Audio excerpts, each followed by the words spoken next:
All right, good afternoon, guys. So welcome to, I guess, another class for the ERP Next module. So today, actually, there will be the last, kind of like the main lecture for the programs. Although I was thinking that if next week it didn't take too long for the presentation, maybe I'll add some site information on, miscellaneous thing that I thought might be that I think might be useful for you guys to, for example, like the customization. And I don't know what else. I'll pick a couple topics, small topics for you next week. But today is going to be quite a large module, which is HRMS, so Human Resource Management Systems. I guess if you run a company, the most valuable resources and the most challenging to manage resources would be human. Because human is probably what's gonna kind of make your company, succeed or fail. And human has a lot of things to manage because, as you know, we are quite complicated, right? So that's why the module that's creating for manage your human resource is actually one of the biggest module in ERP Next. Or I would say in any ERP system, HR is probably going to be huge, okay? So if I go to a site, for example, this ERP website, right? As you can see here, the menu here doesn't say anything about HRMS because originally the HR module it's situating in one of these menu. Okay, it's one of the sub menu here, but it grows to the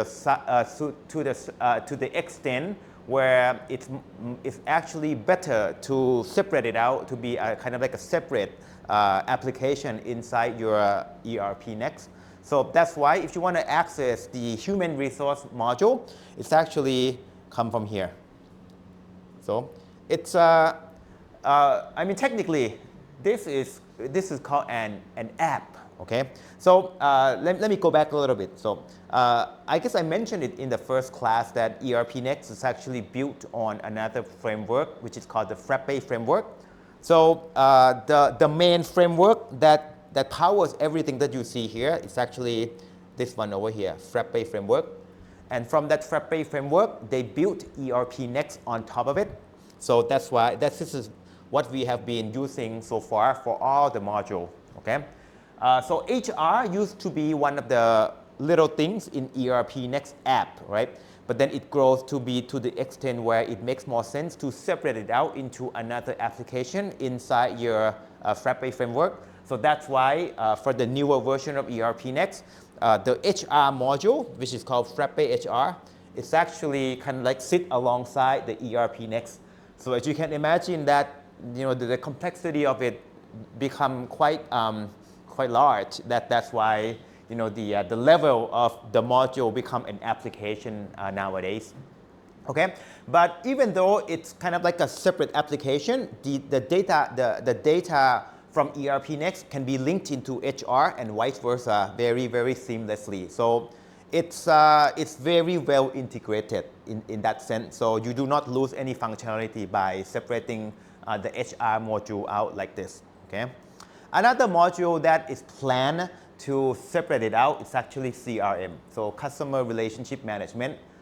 So in the future, it's very likely that this menu will contain another Frappe CRM separated out from ERP Next. So I guess I'm not too big on, I haven't dived into CRM world yet, but I suppose that is another thing that is very complicated.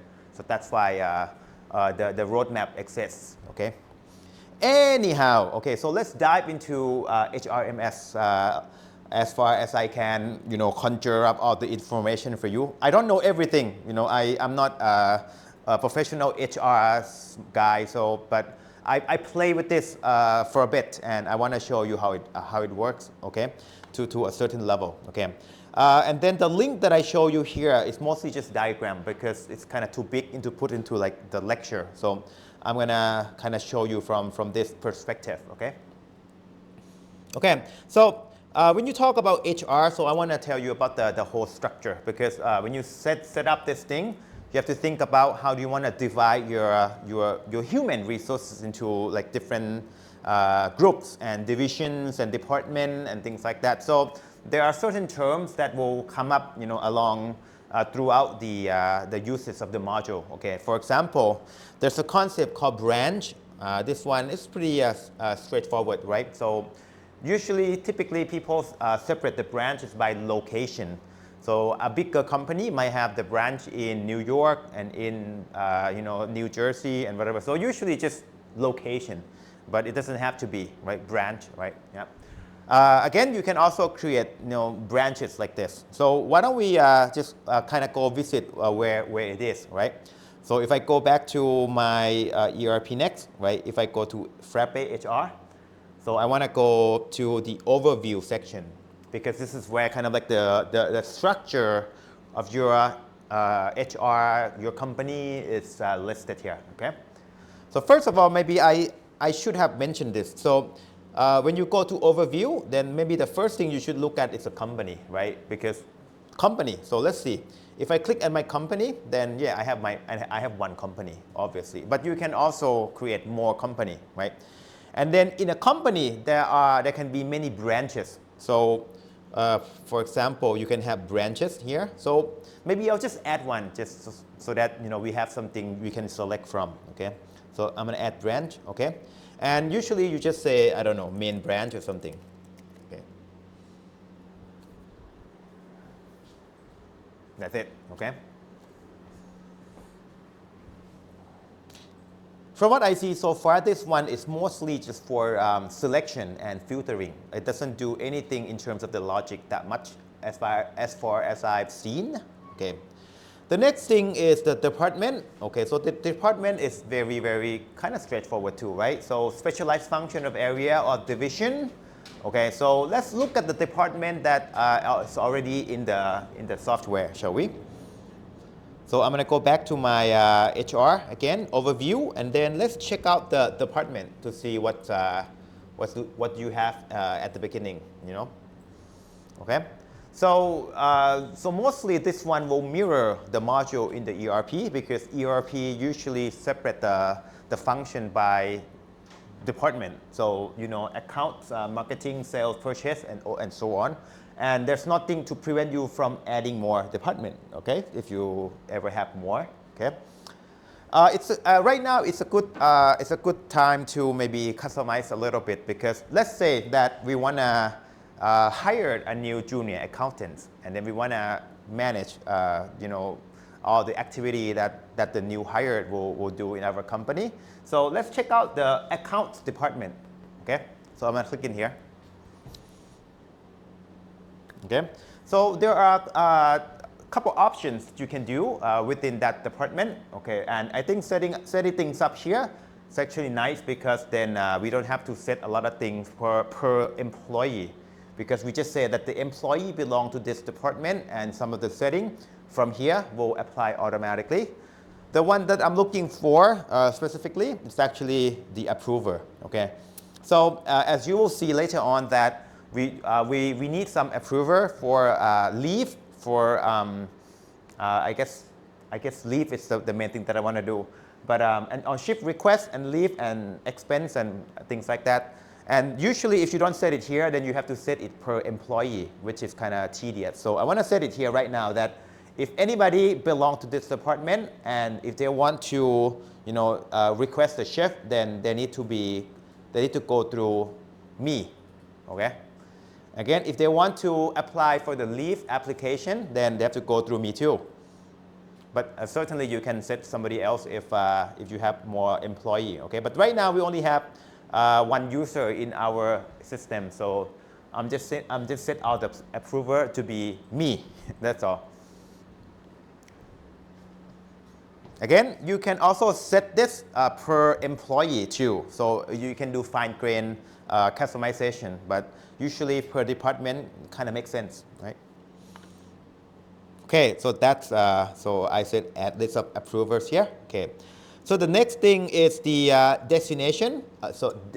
Designation. Okay, so designation is basically the job title. When you promote your job opening, then yeah, that's like senior accountant, and so on, right? So let's check out the designation that's available in our system, shall we? I'm going to go back to the overview, okay, and let's check out the designation.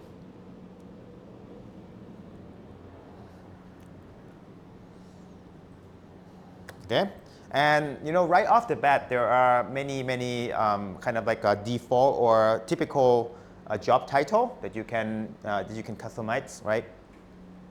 So again, let's focus on the accountant designation because it's appropriate for this class, right? So the one that I think might be nice to set it right now is the skill, because this one will be used in the job acquisition, I guess, the job interview later on. Okay, so I want you to set whatever the skill that you need for the new applicants to have for this job. Okay, for me, I don't know, I'm not an accountant, but I think that all accountants should have skill called Excel. Okay. And I guess, like very good at Excel or something like that, Save and see, I have one skill, okay? So maybe just add a couple ones that make sense for you, okay? And then tax expert, okay? No Thai tax. Something like that, like whatever skill you need for this title, okay? Mm-hmm.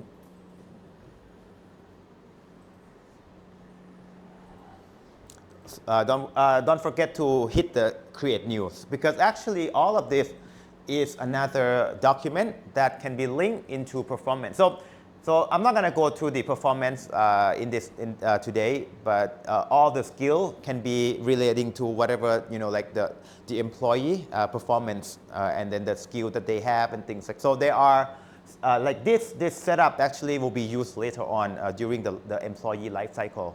But we're not going to go through that right now. But this one just, whatever makes sense to you.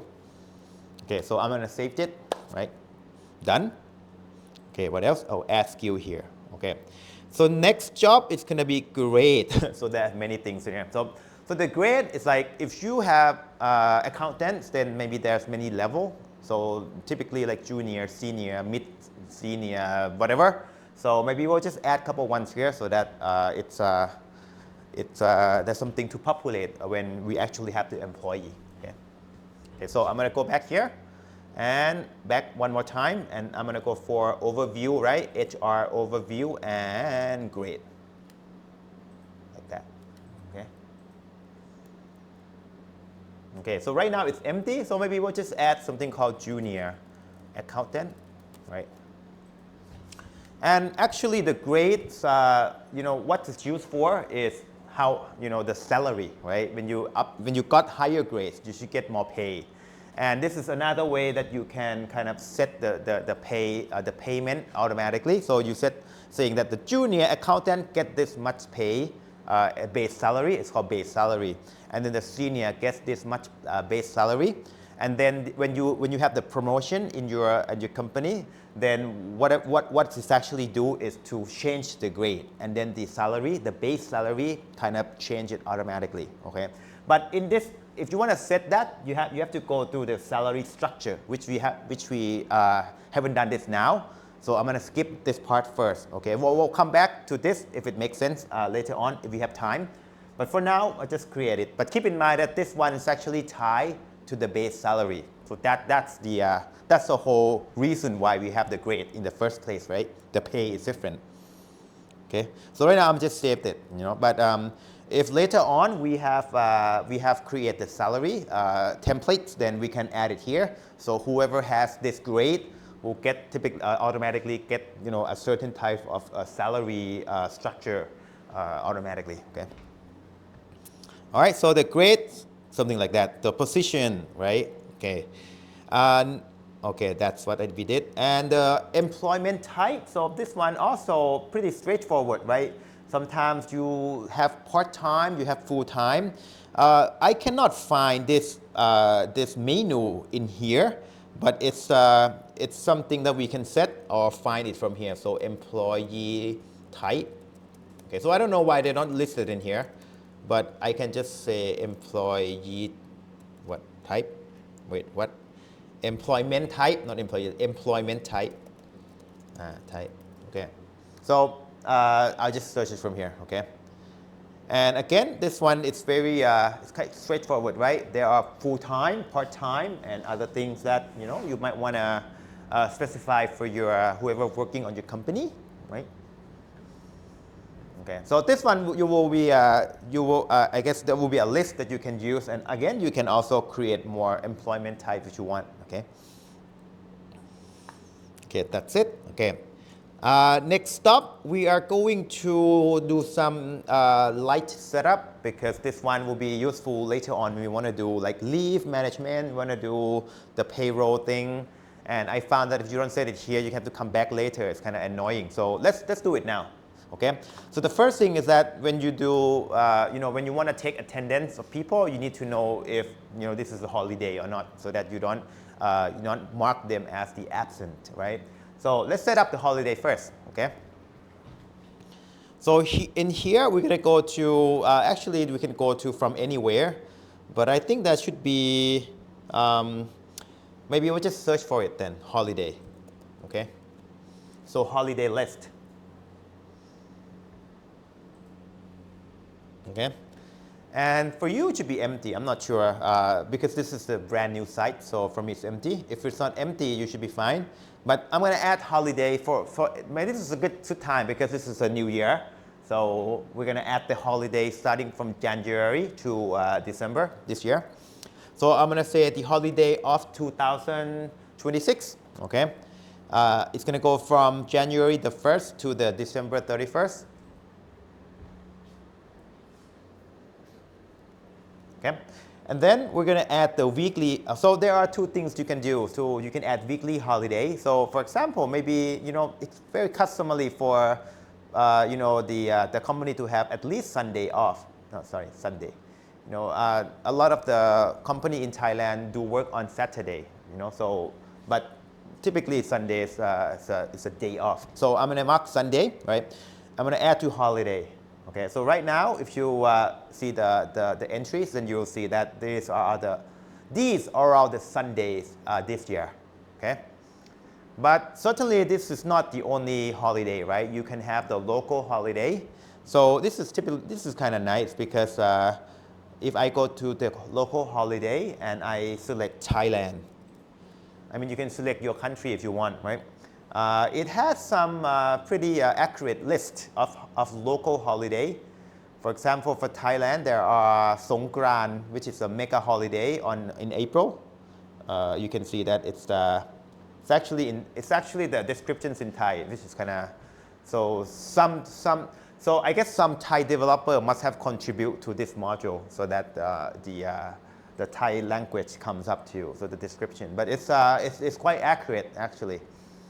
Okay, so you can, and then if this is not enough or you want to make any changes, then you can also click on any of this and delete them. You can add the entries manually if it's like something that local to your company.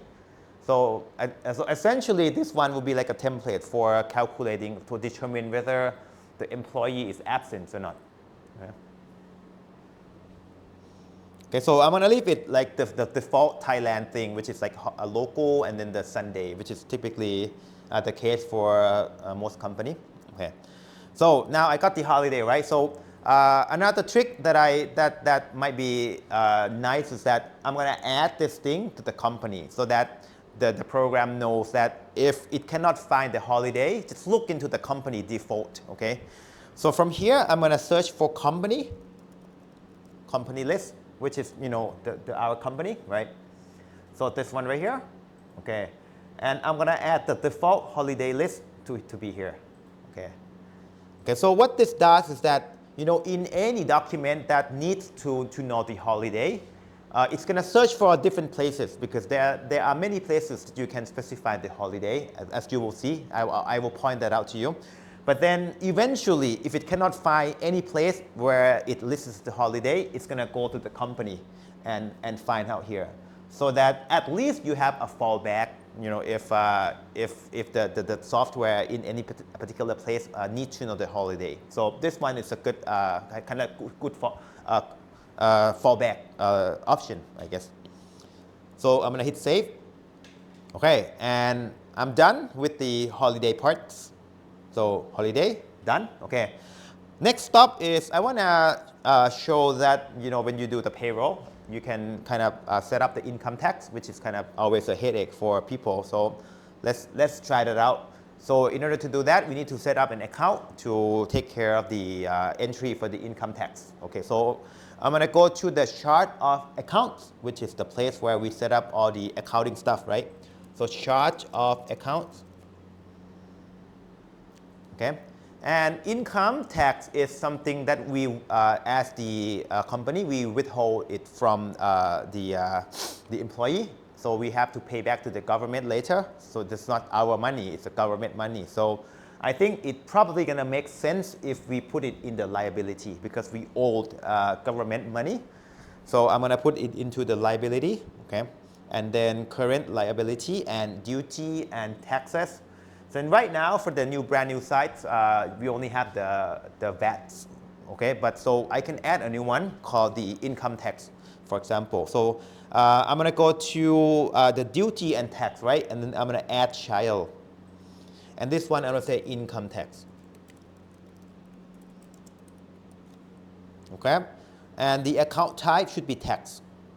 Okay? And the rest is, you can leave it blank.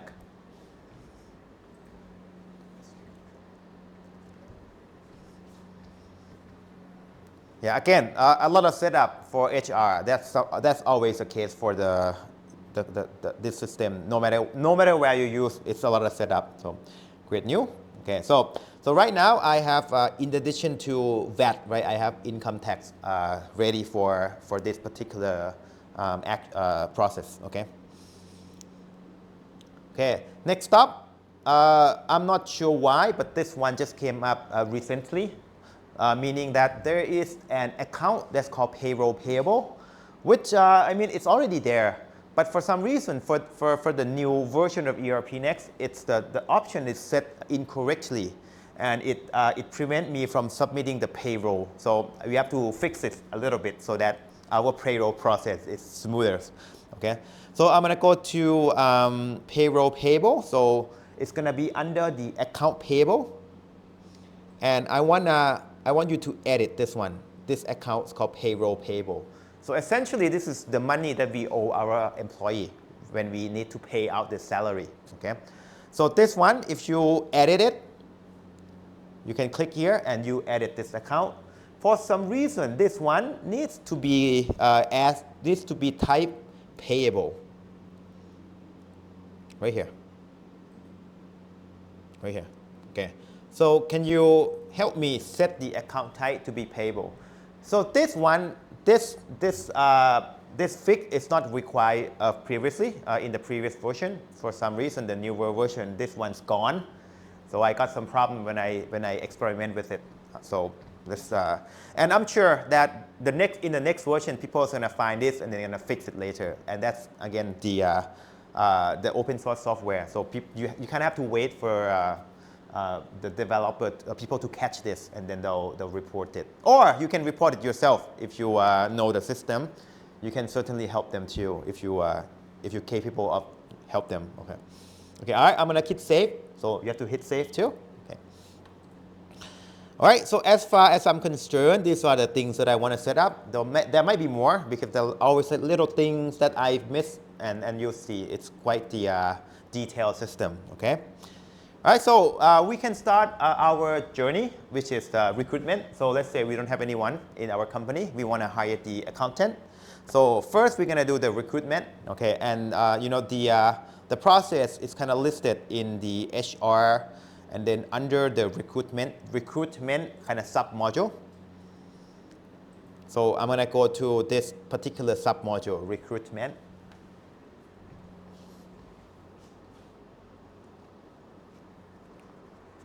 Okay, and first we need to do job opening, obviously, right? So let's open for the job right now. So I'm gonna go here. You can click here, or you can click below here. That doesn't matter. Okay, I'm gonna click at the shortcut called job opening. Okay, and then I'm gonna add a job opening. Okay, and so you can come up with anything that you want. Okay, this will have to follow me, but maybe I'll just do the junior accountant. Okay, so junior accountant. Okay. Usually it probably make more sense to be more specific than this. Okay, so whatever. But all right, so the first designation. So this is the kind of like a job title. So maybe this one can be something more broad or something more specific. I'm not sure, but this one is actually accountant. Okay, so the title can be anything, but the designation, this is where it ties to the setting that we had before in our system. The title, you can just do whatever, okay? Like maybe job opening, something like that, okay? Okay, and if you want to specify the close, that's fine, but I'm just going to leave it like this, okay? And maybe you can fill in some of the details because all of this we have talked about it. For example, the employment type. So maybe this one is full-time. Okay, so that's where it comes. That's where all of the list, the setup comes in handy. So you can have all the options available, right? And then the department, I think it will be the accounts. Okay.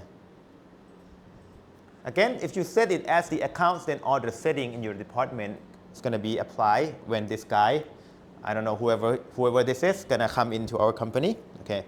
And the location is the branch. So we only have main branch. So just set it in like this. Okay. And if you want to put some more description, so you might as well can. So looking for competent junior accountant, very good pay.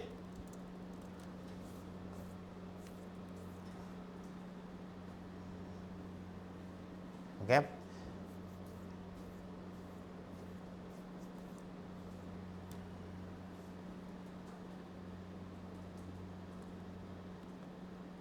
All right, and I want you to make sure that you make this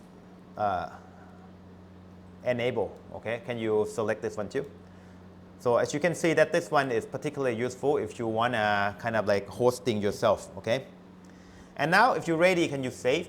Okay, and you're done. Okay. Okay, so if you enable this option, then you will see that you will have this route right here. Okay, and this is kind of fun. So I'm going to copy this route. Okay, copy.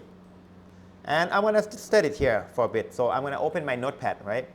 And I'm going to put this route that I have here, right?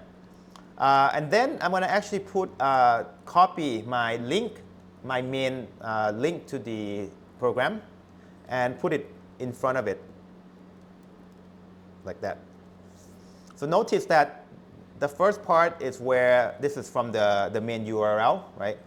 And the second part is actually from the routes that we copy, okay? And I'm just copied the whole thing, and I'm just pasting. So right now I want to show you that if somebody else click on that link, so I'm going to open the incognito, meaning that this one has no user in here. You're going to see that this is the page for the application. Okay.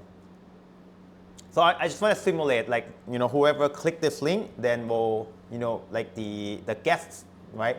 If they happen to click this link, then this is where they will land. Okay. Okay, again, so I'm just copying the routes from the routes, right? And then I'm just appending to the main link. This is the routes. This is the main link. Okay, put it in here.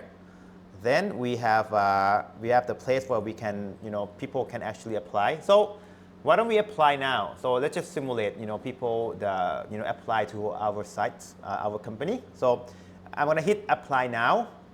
Okay, and then this is a job application. So why don't we just pretend that somebody actually applied to our company, right? So Tom Smith, I don't know, and Tom at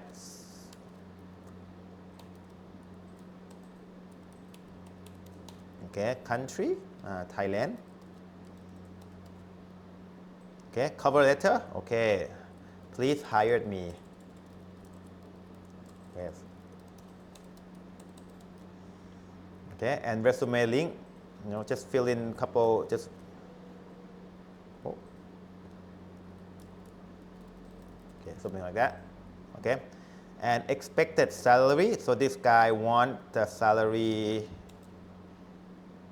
from maybe, I don't know, junior, maybe 20,000 to 30,000, something like that. So I guess it makes more sense if you open the new incognito, because then it's like simulating the person without the credentials. Okay.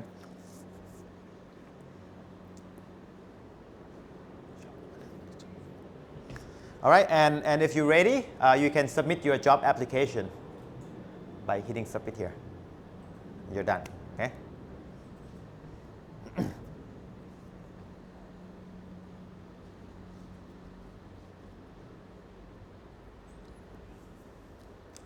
All right, as you can see that actually you can post for multiple jobs in here. There are many ways that you can, so it's not bad to, it's almost like your Google form, but looks more professional than just a Google form, right?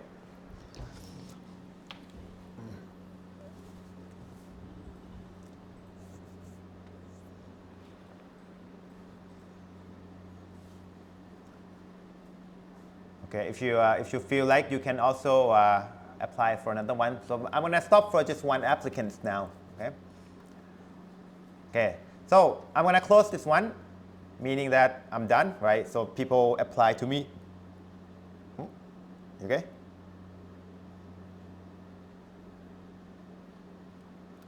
Okay. Did I miss anything? So okay, let me go back. Okay, so it's actually the main page for this would be your link, okay, and then /jobs. So that's kind of like the main link for people to come and look for your job openings. But then the link that you got is actually go right into that particular job opening application. Okay, so but if you want, you can also do jobs like this, and you click in here. It's the same thing. Okay.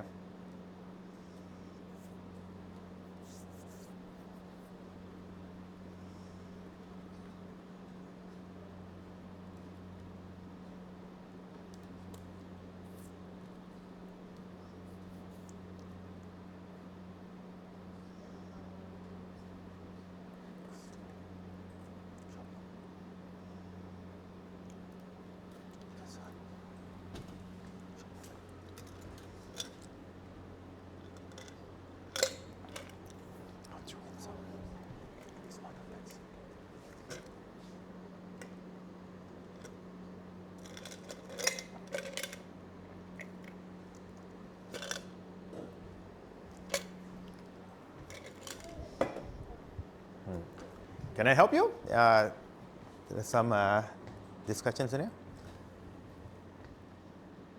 I don't know which one to copy and paste. Okay, can you go back to the site? Okay, how about this? Can you copy the first part with the until.com? Okay, and can you just paste in the, but don't hit enter yet. Okay, and then can you type jobs, JOBS? Yep. No, you don't need that link. Just do that first. Just hit enter. Go to here and hit enter. You can go to here, and it's the same link. So apply. So just simulate people applying for your job opening. Okay. You already did it, or okay? I'll wait for you.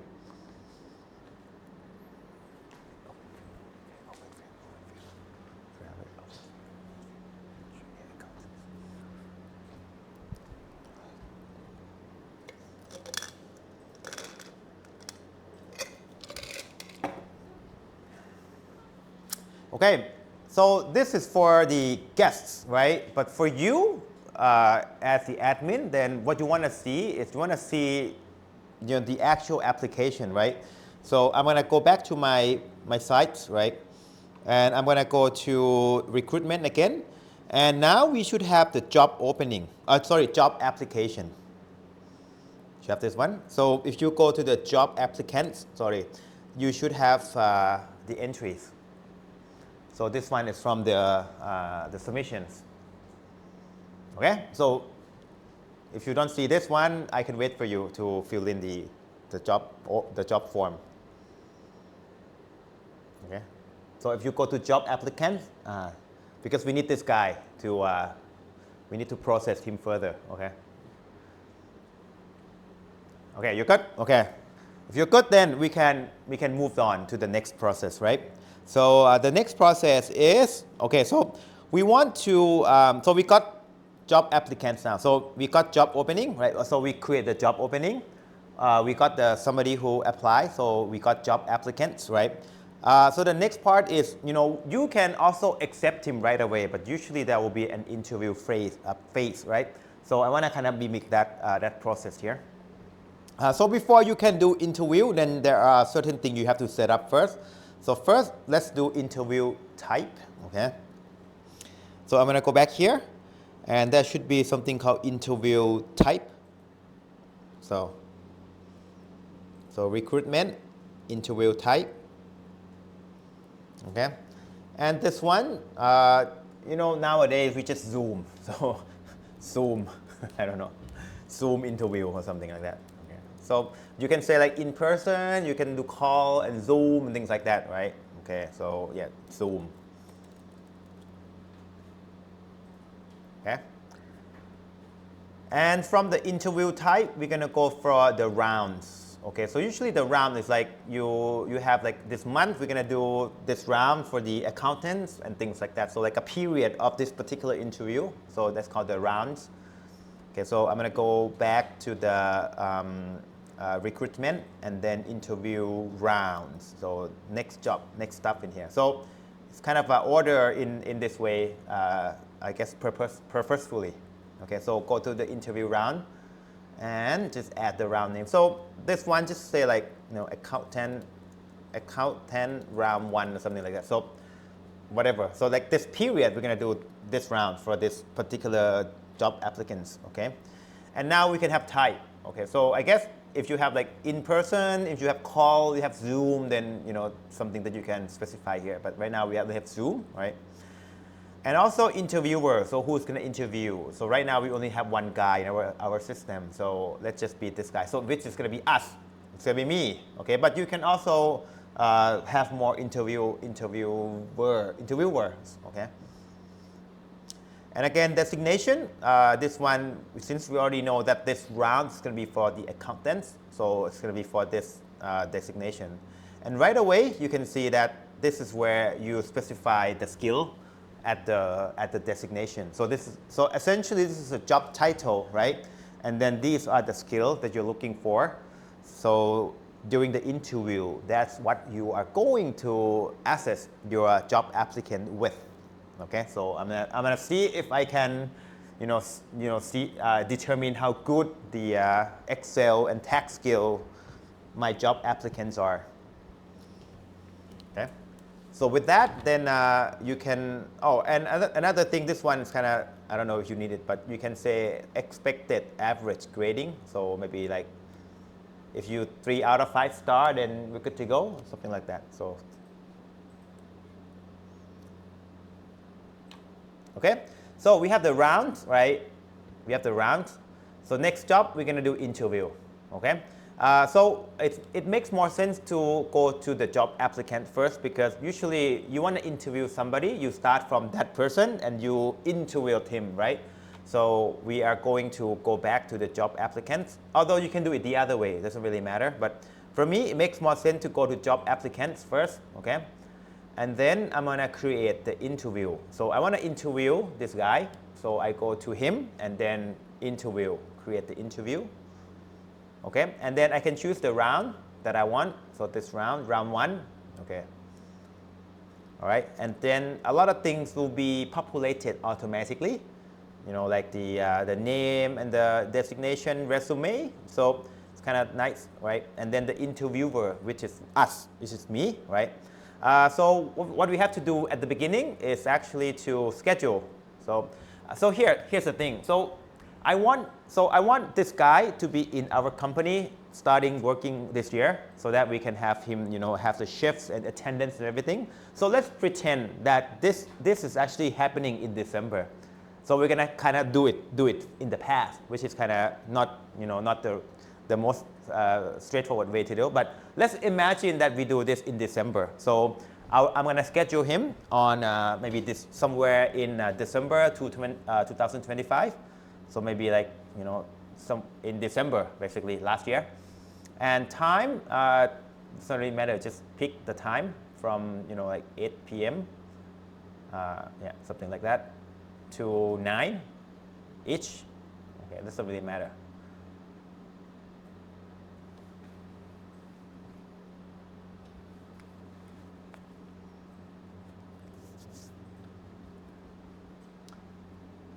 Okay, so and then I'm gonna hit saved.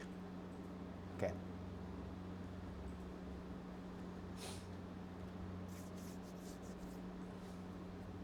Okay, so right now, what we have to do is actually we have to interview him. Okay, so this process actually behind the scene, if you connect this system to the email server, then it's actually going to email this automatically too. Okay, so that he knows the schedule, right?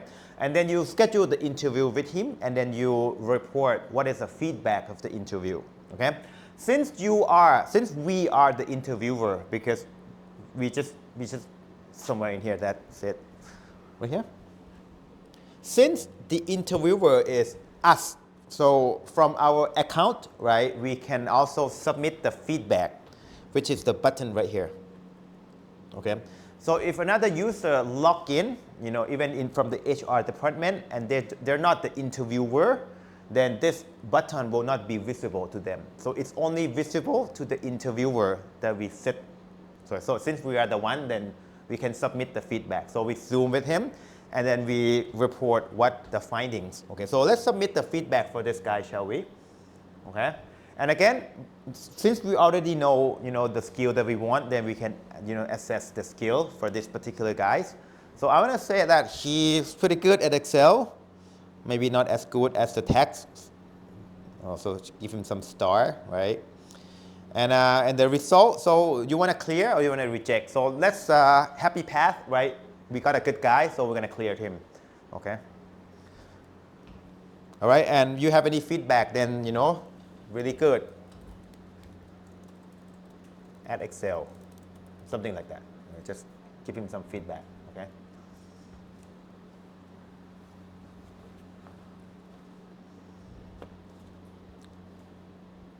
Okay, and then now it's submitted. The feedback is submitted, okay? And we can come back here and let's look at this guy's feedback, right? This is from us, right? So I'm gonna go to the feedback. And you can see that this is the rating that we give him, right? And then we also have some comments in here.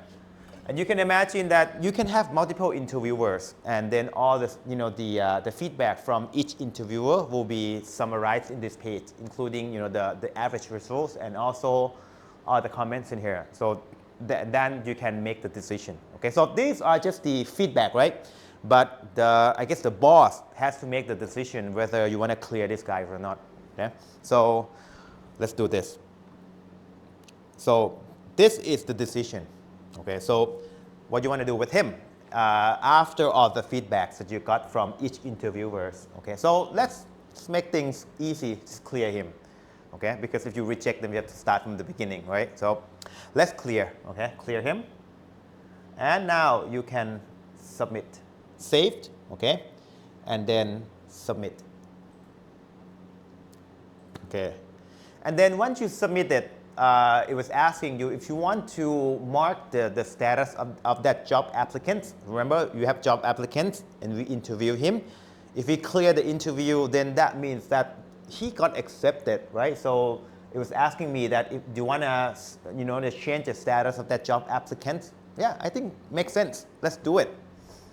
Okay, so mark as accepted. Okay.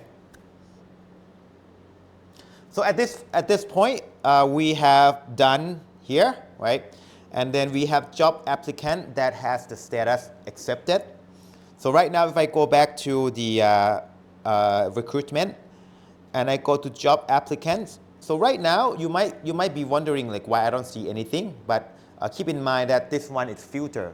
So if I go to the one that, if I change the filter to accepted, I can see that I have this guy that is accepted, right? So be aware that you have to change a filter to see the accepted applicants, okay? Okay, so now once we accepted him, and behind the scene, the system will email the applicants along the way, so that's kind of done automatically. The next step would be to offer him the job, okay? So we accept him, but then we need to make the kind of like the formal job offer. In order to do that, we're gonna, well, actually we can do that on the fly, but so let's offer him the job, shall we? So I'm gonna click into this guide over here, again, job applicants, right? I'm gonna create the job offer. You know, there's so many steps in here, but that's pretty standard if you ever, you know, go through the, you know, the hiring process, okay? Okay, the job offer will, you know, get all of the information from before, except that, you know, when you want to offer him the job, okay? So let's say January the 1st, okay? So typically this one has to, you have to offer him like when you want to start working, for example, okay? And then, so usually this page is almost like a legal document. So whatever things that you need to tell him, like the conditions, the term of, you know, how much you're going to get paid, and that should be as clear as possible. Because I've seen people actually, you know, get, you know, in the legal issue if this is not clear. So this is quite important to set this thing straight. So that's why there are something like job offer term templates, because you want to be very clear on what you're going to offer him. So for example, let's just put something in here. For example, like you can do, you know, which department you're going to be in. So you're going to be in accounts, right?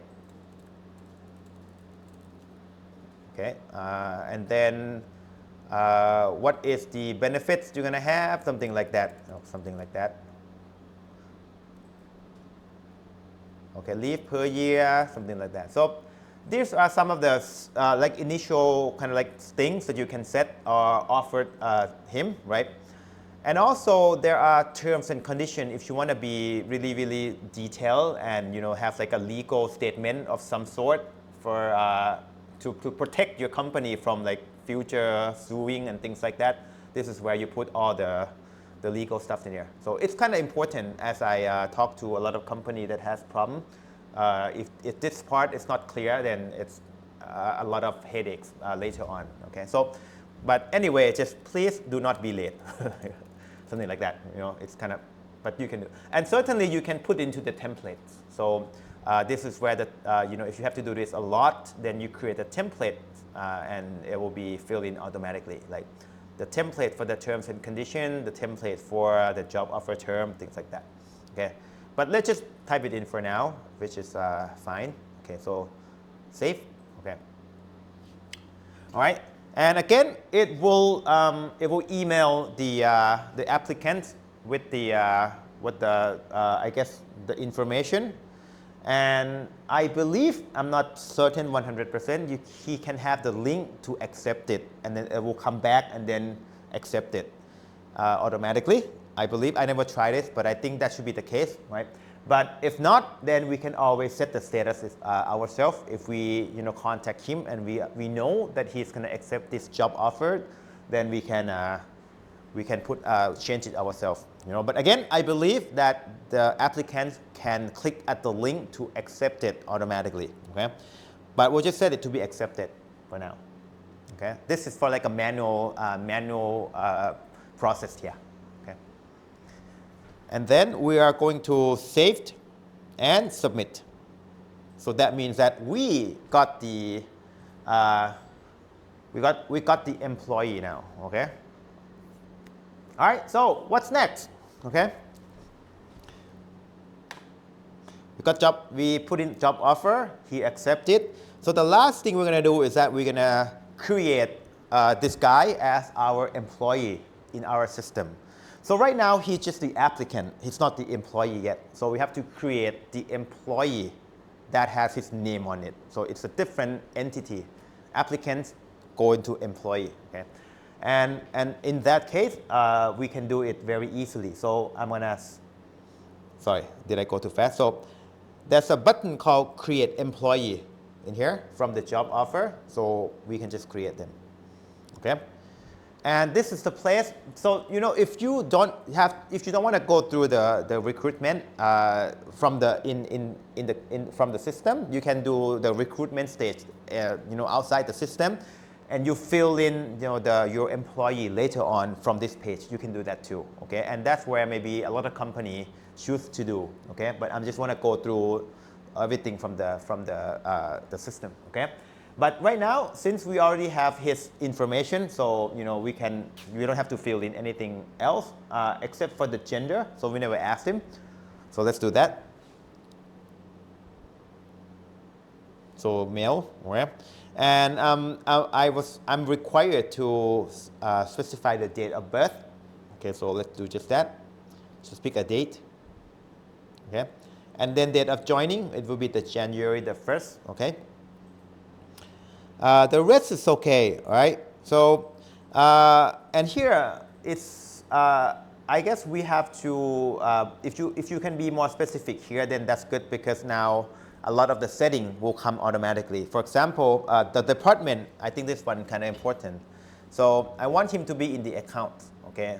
And then the approver that we set up earlier will apply here too. So this is nice, okay? The branches, so the main branch, okay? Grade, this is where we set up the junior accountant. So see all the things that we set up, we can use it here. And also, he's going to be full-time, like this. Okay. And also, you can say who his boss is going to be. So reports to. Okay, so right now, I don't have anyone. So I'll just leave this one blank for now. Okay. Interestingly, I thought I would be the one who I can report to. Okay, I'm just save it for now. You know what? I think I'm in the wrong. I should be admin. So let me make sure that I logged out and try again. Okay.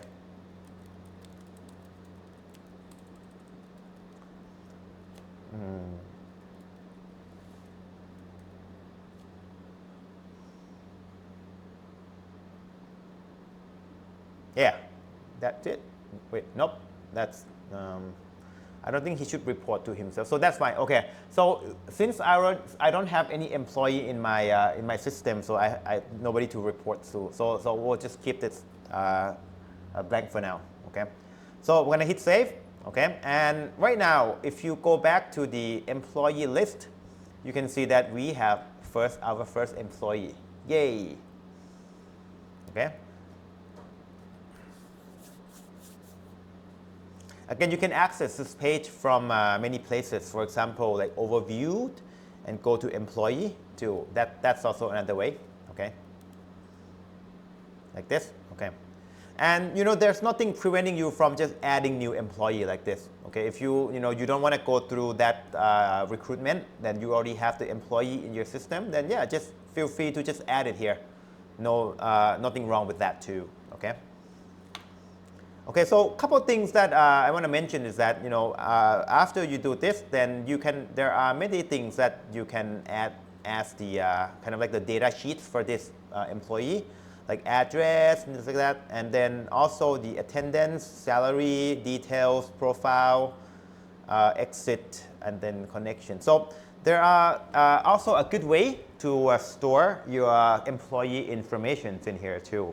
Apart from like using Excel, which can kind of everywhere, right? So you have a centralized place to store your employee and records and things like that. So this is kind of nice. Okay. Okay, so we got our first employee. Next stop, we want to put him to work, shall we? So so usually if you it's called attendance basically. You want to track if he's coming to work or not, right? So usually the way to start is to you have to specify, you know, like the shift, right? Usually like office work, 8 to 5 every day, except, you know, holiday would be a typical work, right? So we're going to start from the shift, okay? And this is going to come in from the shift and attendance submodule. Okay, so we're going to be focusing in this page primarily here. All right, so first up, we're going to go to shift and attendance. Oops, what did I do? Based on, I'm not sure. Maybe this one from somewhere else. I'm not sure. Okay, shift. Okay. All right, so first we're going to go to shift type here. Okay. Okay, and we're going to add a new shift. Okay. And the shift name, maybe just do like day shift, like day shift. Okay.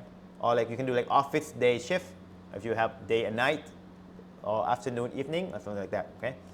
And the start time, I would say 8 o'clock to 8 to 5, right? Usually you can do this slider here, but I find it more convenient to just type it myself. So I do 08 colon 00 colon 00. It is more precise if I do just type it in myself. So 08 colon 0000, so 8 o'clock. And then the end time is going to be 17, which is 5 p.m. colon 00 colon 00.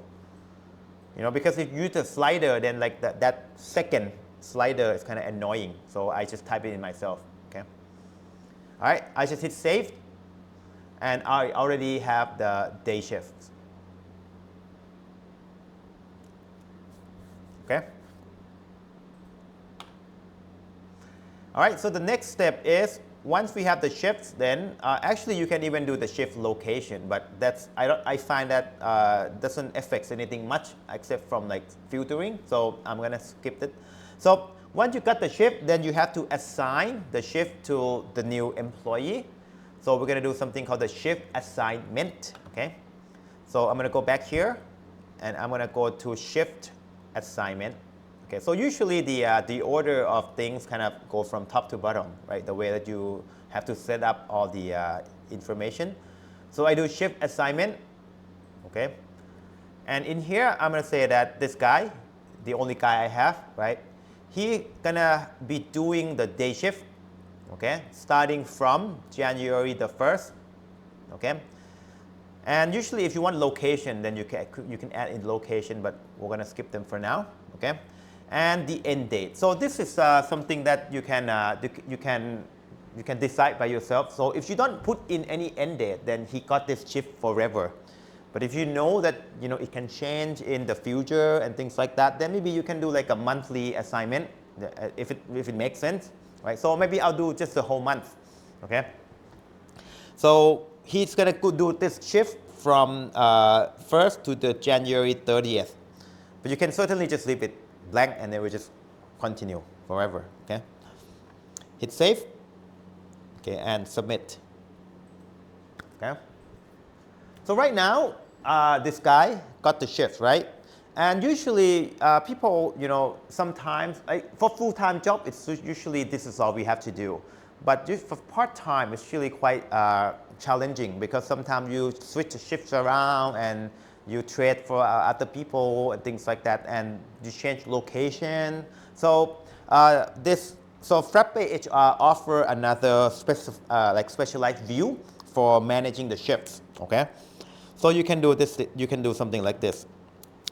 If you go into maybe not shift assignment, right? But you go back to the shift. Okay. Okay, shift attendance, right? I don't know why it's not listed in here in terms of like the link, but you can do, maybe this one. Nope. Okay. It's kind of weird, but if I go to shift type, for example, and day shift, right? And there's something called shift tools. Okay. And this one is called roster. So you can check this one out. So this one's kind of nice. It's like a specialized view for managing shifts. Okay. Okay, if I click here, then you're going to see that it's like a timeline, which is nice too. So imagine that you have a lot of employees, and they need to like they need to manage a shift in a more like custom way. Then this view is particularly nice because I can do something like this. For example, like if this guy, like maybe I should create a new shift. So just to demonstrate, right? So if I go back to the shift type, let's create another shift called the evening shift or something, right? So evening, and then this one maybe start from 7 p.m. right? 5 p.m. to I don't know 8 p.m. right? Okay.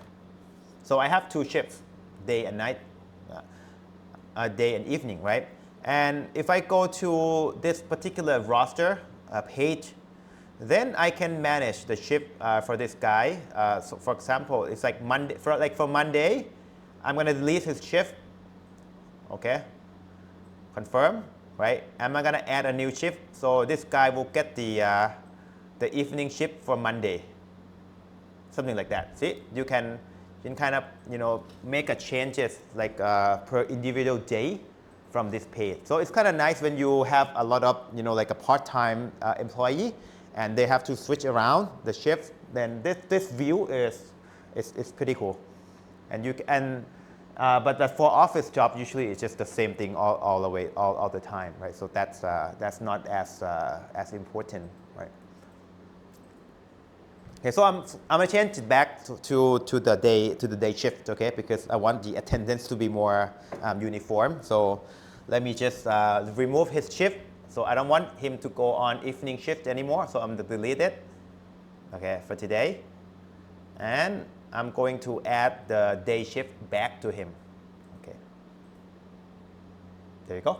So as easy as that. So I like this one very much. It solves a lot of problems when you have to do organization. So, but keep in mind that this one is like a special page. So it's you cannot go. Maybe you can go back to HR. Okay, you can do it from here. Yeah, the navigation is kind of strange because you kind of have to go back into like a different view like this, and then go to like HR like this. So it's not in the same kind of a type of display as this one. Okay, I think it keeps giving me this warning because I don't have attendance in here, so that's why they don't have this giving warning. But okay, so I have shift assignment, right? So I know that he's supposed to work on this particular day, right? So so now it's time for me to take attendance, right? So we're gonna take attendance. So maybe record his attendance. Okay. So the easiest way to do is to go to this attendance document. So shift attendance and attendance. Okay. So let's do the manual way first, and I show you a more realistic way later on. So let's say he comes to work the 1st of January. So I'm going to add attendance. I'm going to add this guy, okay?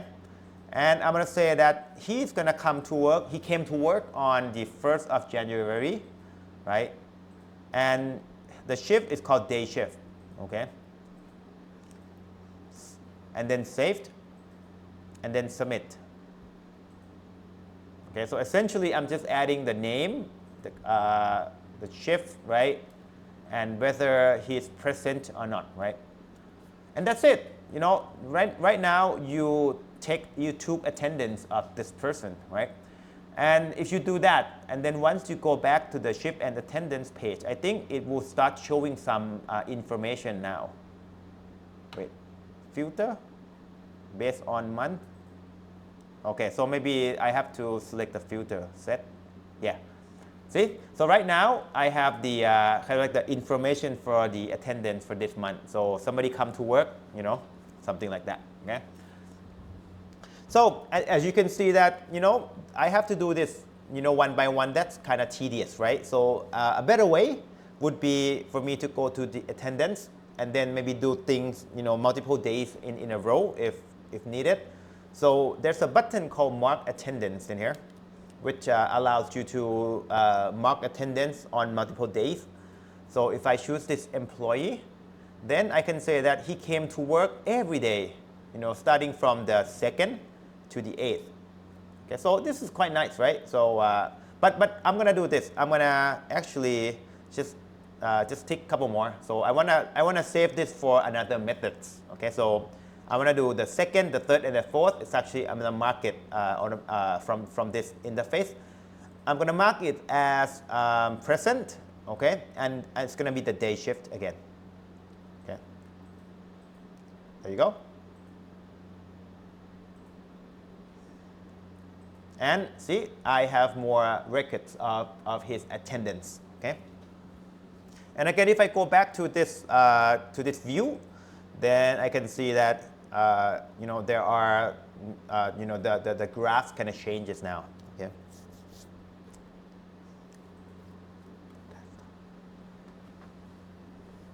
Okay.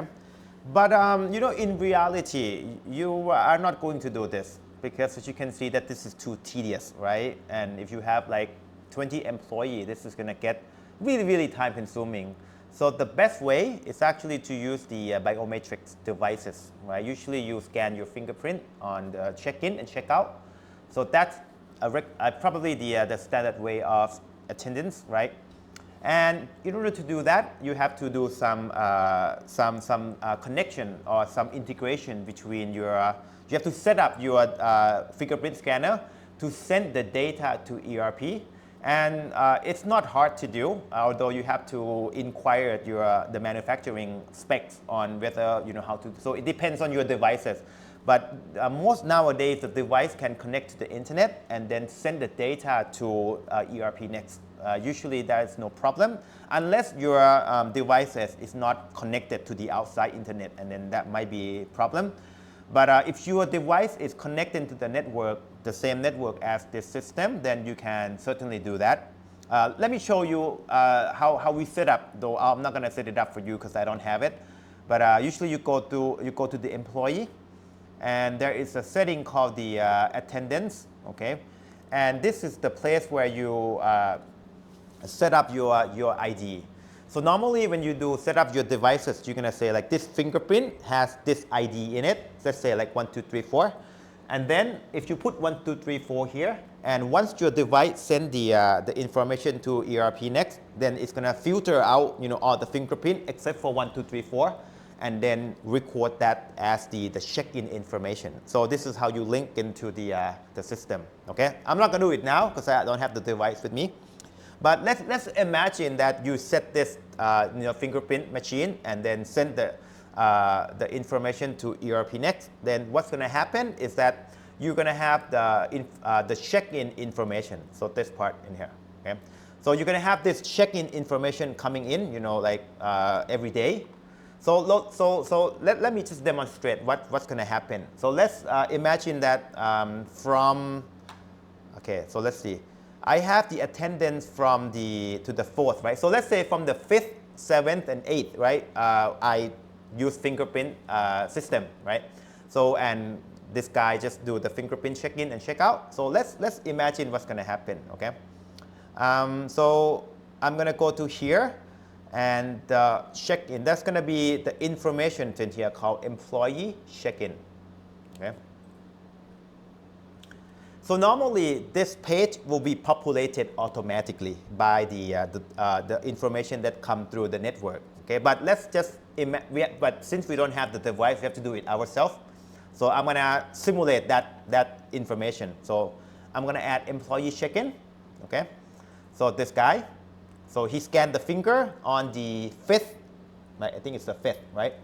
And so I'm gonna say the time. So on the 5th, so Monday, he scanned our fingerprint. He has to scan it before 8 o'clock though, because if he scans later, it's gonna be late. So he comes earlier, so maybe like 7:23. That's fine. Maybe not too early, because if it's too early, then the system will not detect the shift. So a little bit before the 8 o'clock. Okay, and I'm gonna say that this one is called the in. So usually you can set the device to have the in and out tag. Okay, and saved. Okay, so right now I have the first check-in. So on the 5th, before 8 o'clock, right? And then I'm gonna add another one. So let's say he scanned his finger on maybe like 5 each. So the same person, but this one on the 5th, but then maybe 7, 5, 24, something like that. So after 5, okay? And then this is gonna be out. Okay. Okay. Okay, so something like this. So I have in and out on the 5th of January, so something like that. So maybe I'll just do another day, so the 6th of January. So again, he scanned his finger on the 6th, right, at 7:25, okay, and in, okay, and then he scanned another one out on the 6th again, but then this one will be 5 each, so 5:25, and then out. Okay. So again, this one is quite tedious because normally I don't have to do this manually. Okay. All right. Save. Okay. Something like this. Okay. So 2 days with the biometric scanner.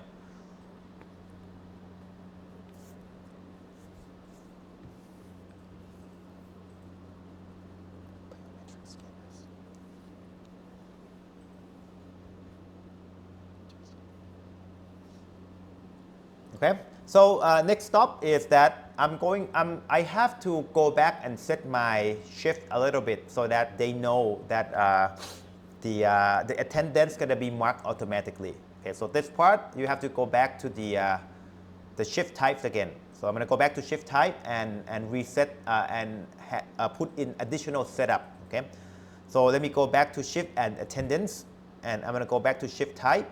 Okay, and day shift.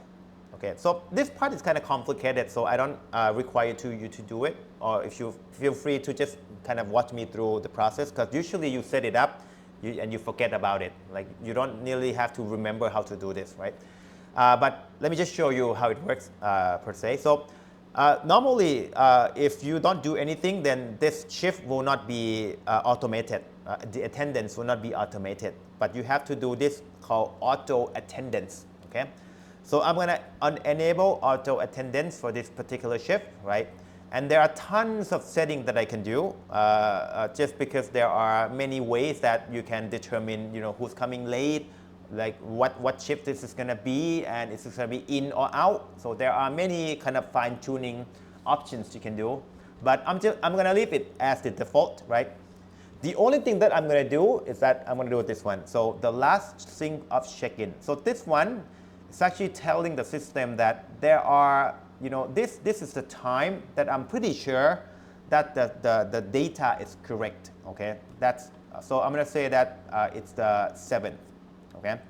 So this one is telling the system that do not do anything after the 7th yet, because after 7, I'm gonna make sure that the data is complete first, okay? So this is kind of like the safeguard for the auto attendance, or else it's going to do all kind of things that maybe we don't want it to do yet. So just kind of like make it sure. Do not go beyond the 7th of January. Okay, so I want to do the 5th and the 6th first. Okay, I'm going to hit save. Okay, and check this out. Actually, I have to wait for the system to do the auto attendance. So the auto attendance will be kind of like a concurrent thing. It will check the check-in every hour or so. So I have to simulate that particular job. So let me show you this. So I'm going to go to, I'm going to go back to the attendance again. So right now, if I go to attendance, this guy doesn't have the attendance for the 5th and the 6th yet, right? But let me show you this one. So I'm going to go to the sites again. This one is a bit involved, so you can watch me on this one. So I'm going to go to the Frappe framework, build, and then the scheduled job types. Okay. So essentially, there is the background job that is run, periodically. The one that I'm interested in is called this one right here. Okay, it's called the process auto attendance for all shift. So So essentially, the job, this is the job that is run every hour, so that once you scan your finger, an hour later you should be marked as attended. Okay, but I'm gonna simulate this job right now, so I'm gonna say action and executed, meaning that it's gonna process the attendance check-in data right now. Done. And if everything's correct, then I should be able to see nothing comes up. I don't know why. Let me check one thing. I'm going to go back to my shift type, and let's make sure that okay. So this one's wrong. Okay, process attendance after. So I have to do after the first. Okay, so this to date has to be correct, or else it won't work. Okay, so I'm going to save again, and go back to the attendance, and I'm going to simulate that periodic process again. So I'm going to run this job, and right now, see, I got the attendance for the guy on the 5th and the 6th. So I know this one is kind of complicated because it kind of confused me for a long time, but I just want you to have the overall idea that usually attendance is done through like biometric scanner, and the system should be able to detect your attendance automatically. That's the whole point of all of this, because you don't want to be checking people attendance manually. You only want people to check their attendance if it's correct or not. That's all you need to do. That's the whole gist of all of this. Okay, and again, I'll show you later that each employee can look at their own information in a very, very nice way, so that they can check if information is correct or not. Okay, so in the end, you can kind of see the report, which is kind of nice. Another way you can do. So I'm going to go to ship at attendance, and let's see this one, monthly attendance sheet. So we'll keep track of this one, once we go to the leave application. So right now, if I go through the monthly attendance, I can see that I have one employee, and P means it's present. Okay, H is holiday, WO is weekend. Okay, and you can use this view to kind of like get the overview of your workforce that's going to be present on a particular day. So we'll keep track on this one a little bit more once we go through the leave applications. Okay.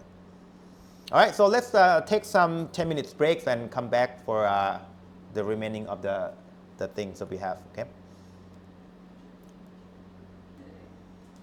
All right, guys. Okay, let's continue. Okay, we have quite a bit to cover, but let's see. Okay, so we have kind of gone through attendance quite a bit, and then I'm gonna go through leave because it kind of ties into attendance naturally, right? People want to take some leave, right? And then usually you want to keep track of how many days you have left, what type of it, and things like that. So we're going to start similarly with all the ERP stuff. You have to kind of set up the templates first, okay? And it's going to look pretty much the same, in a similar way, because when you do attendance, you have to do shift type. When you want to do leave, you have to do leave types. Okay, so let's explore this one a little bit, shall we? So I'm going to go to another sub-module called leaves, obviously. Okay, and again, when you want to do leave, it's mandatory to make sure you get the holiday list right, which we already did, so we can skip this one. The second step is to do leave type. Okay, and this one is self-explanatory, right? Normally, when you get employed, you will have a certain amount of leave, right? For example, casual leave, okay, sick leave, and leave without pay, and things like that. Okay, so the system already came with a very common one, although you certainly can add in another leave type. Okay. So I'm not going to do that right now, but it has a lot of details. For example, is this one going to be carried forward to the next year? Is this a partially paid, or if you can catch the leave if you have left, at the end of the year, and if it's going to be the earned leave. So it can go into a pretty complicated matter, but for now I'm going to keep it simple. I'm going to use just the one that we have. Okay, so we're done with the leave type. Okay. The next one is the policy. So the policy is the combination of leave type and the amount, okay? Let me show you this one. It will make more sense, okay? So I'm going to go to the, actually the leave period is something that I need to do. So actually, I need one more thing. So leave period. I forgot this one. So this one here, this one back here, okay? Okay. So period, right? I need to, okay. So right now, I don't have any period. So usually people do like yearly would be very common. So I'm going to say that the leave period goes from the 1st of January to the 21st of December. And make sure that you put is active in here, okay? Because that kind of, that's important for the system to detect which one are you going to use, okay? And again, if you have the optional holiday, you can put it in here too. So there are many places to put in the holiday. This is another place that takes more precedence than the company default. So I'm gonna leave this one blank, okay? Save, okay, and you're done with the period, okay? Let's go back and let's take on the policy. Okay, so that's another one, policy. Okay, so the policy is something like this. So typically you might want to separate between maybe like a full-time policy and maybe like maybe the office and the maybe the manufacturer, like the factory worker, office worker, and things like that. So maybe I'll just do like office leave policy. So like the office employee. Okay. For the office policy, I want to have the following. So you can do casual leave for 10 days. That's a lot, actually. 10 days per period. So we set the period to be 1 year, right? So this is per period, okay? And you can also do sick leave. I'll be more generous, 20. I don't know. Let's come up with a number, okay? And I can do like leave without pay, okay? So that one you can do more because I don't pay you. So go ahead and do it. Maybe this is quite a lot, too much. Maybe I'll do 5 days of casual leave and then do 10 days sick leave and then without pay for another 5. Something like that, because usually when people do take a leave, then they combine with the holiday and they have like a really, really long break. So, 5 days, not too bad, right?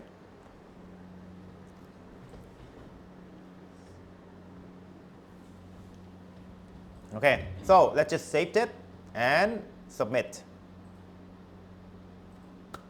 Okay. Okay, so once you do the policy, then you have to assign to particular people, right? So because they don't know who's which, right? So we're gonna go into policy assignment. Okay, so leave again, and it's gonna be leave policy assignment. Okay.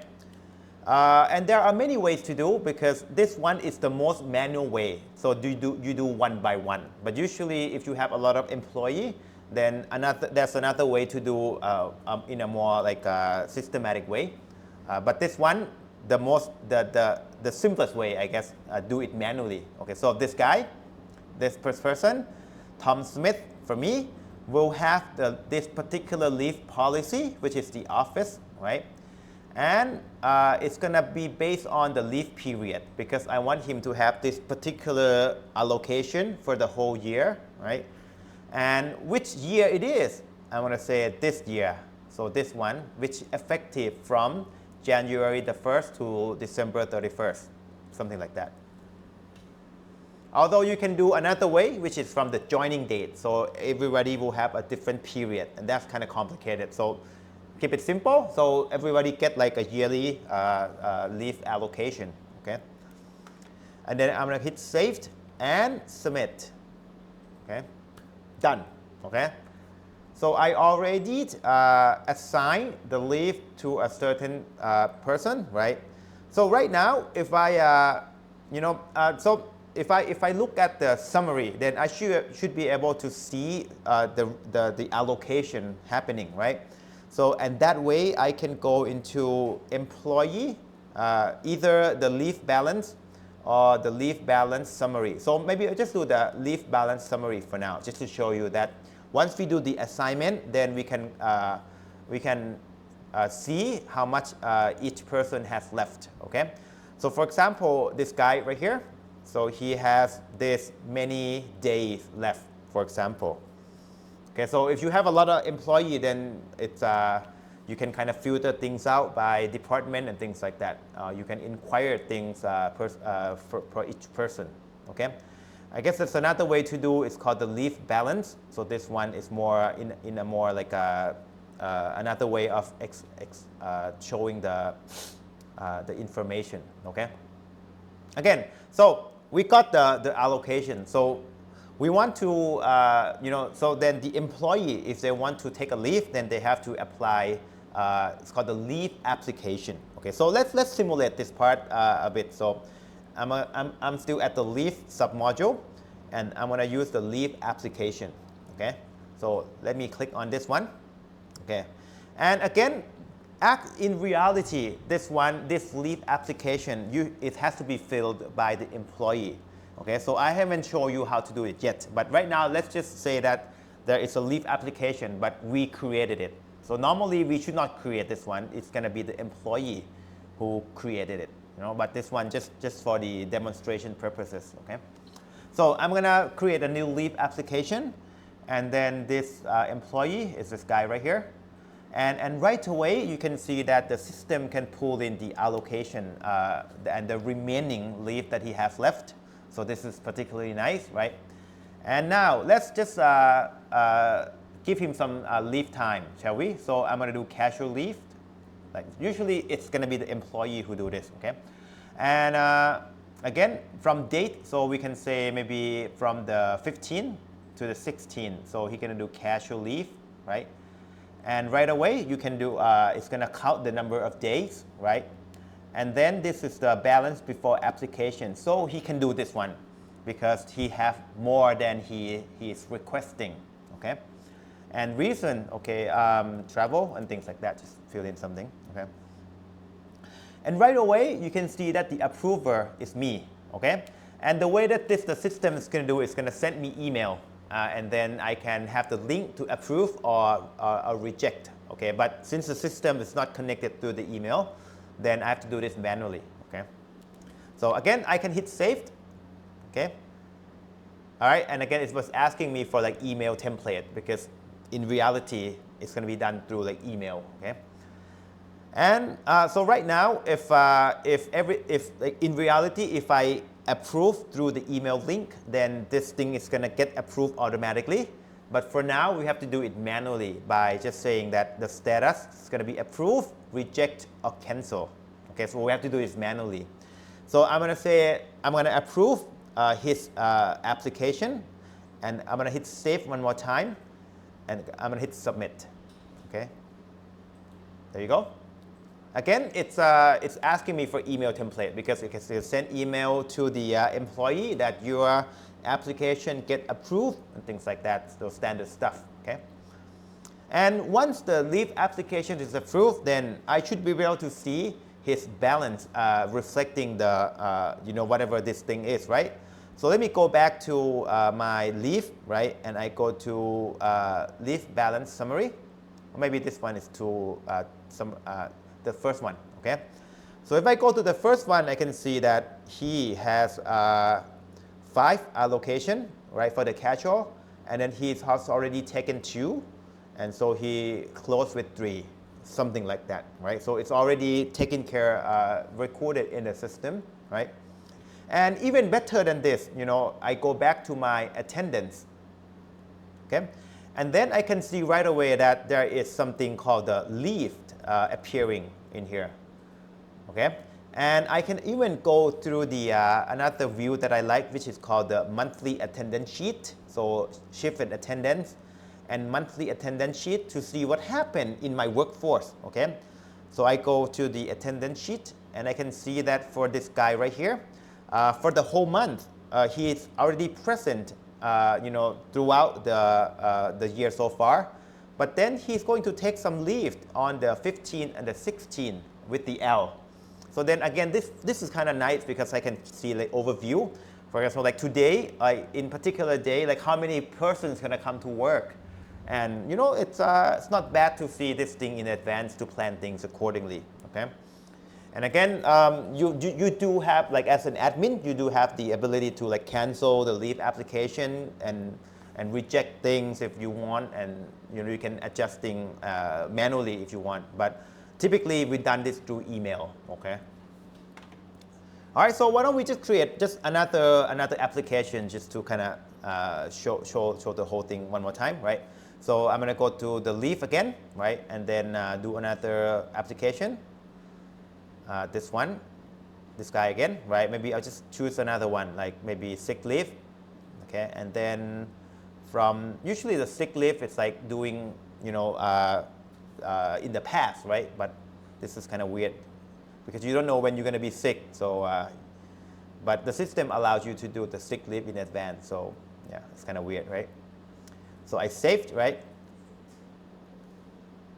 Yeah, usually you put it in on that particular day or in the past. Okay, so approve, okay, save, and submit. Okay. Okay, again, so I have another sick leave for 2 days, right? So if I go back to my shift and attendance and I do monthly attendance sheet, then I should be able to see that he has more entries in my, see, he has two type of leaves in here. So we have like here and here, something like that, okay? Okay, and in a more complex situation, you can also have the half-day leaves, okay? And if you, and I've seen the situation where people, a company wants to take the leave by hour. And in that case, you have to customize the system yourself, okay? So the system, as the default, allows for half day and full day. More than that is possible. Just need to do your own customizations, okay?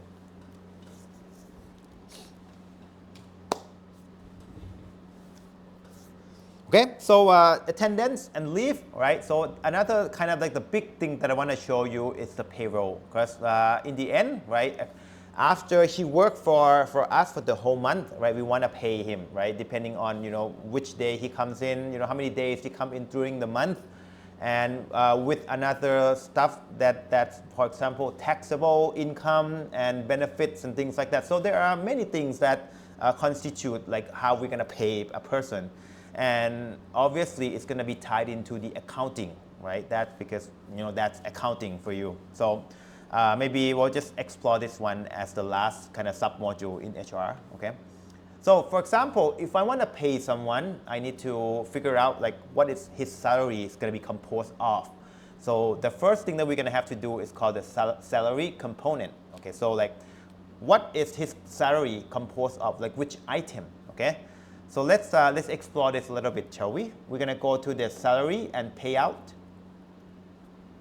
Okay, and again, you can go through this master blocks one by one. Actually, it's that's the order that I think work best. Okay, so first thing is going to do the salary component. Okay, and right off the bat, there are certain entry that come with the system. Okay. Usually, so for now, I'll keep it simple. I'm just using the one that come with the system. So I'm using the basic one, and the income tax. Okay, because normally the basic is like the base salary, the one that you promise your applicants. Like you get 20,000 baht per month. That's like a base salary. Okay, so basic. Okay, and if you click into the basic component, then you're gonna see that it's an earning type. Okay, and it depends on payment days because this one it's up to you. Sometimes if it doesn't depend on payment day, meaning that it's going to be the fixed rate throughout the month. But if you depend on payment day, it means that if he takes the leave, then that means that he's going to get less than 20,000 baht, right?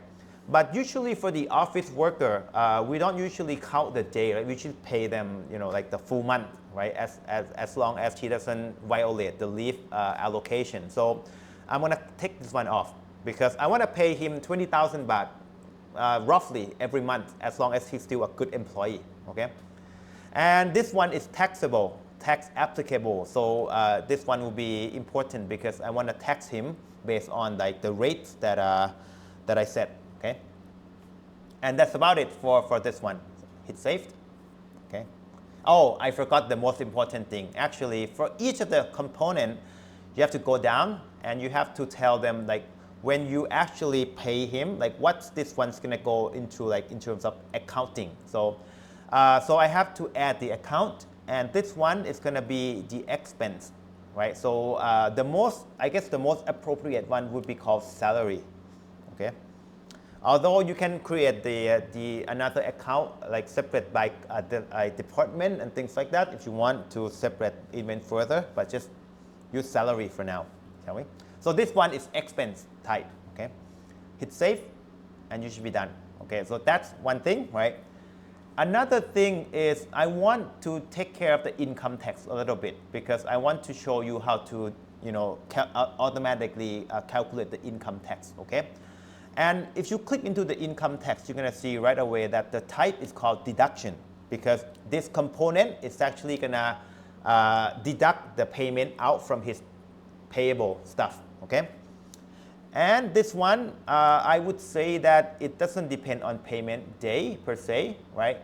But then I want to make it variable based on taxable salary, okay? So this one is kind of important because it depends on how much I'm going to tax him. Like usually it's like percentage based on from the taxable salary. So I'm going to click this one on, but I'm going to click depend on payment day off, okay? And again, you have to go down and take care of this part right here because we want to keep track of the income tax that we withhold him, right? Because we have to report this to the government, okay? So we want a separate account for the income tax, okay? So I'm going to add another row, and this one is the one that we set it up at the beginning. So we have the account called the income tax already. Okay, so this one we created at the beginning. This one is the liability parts. Okay.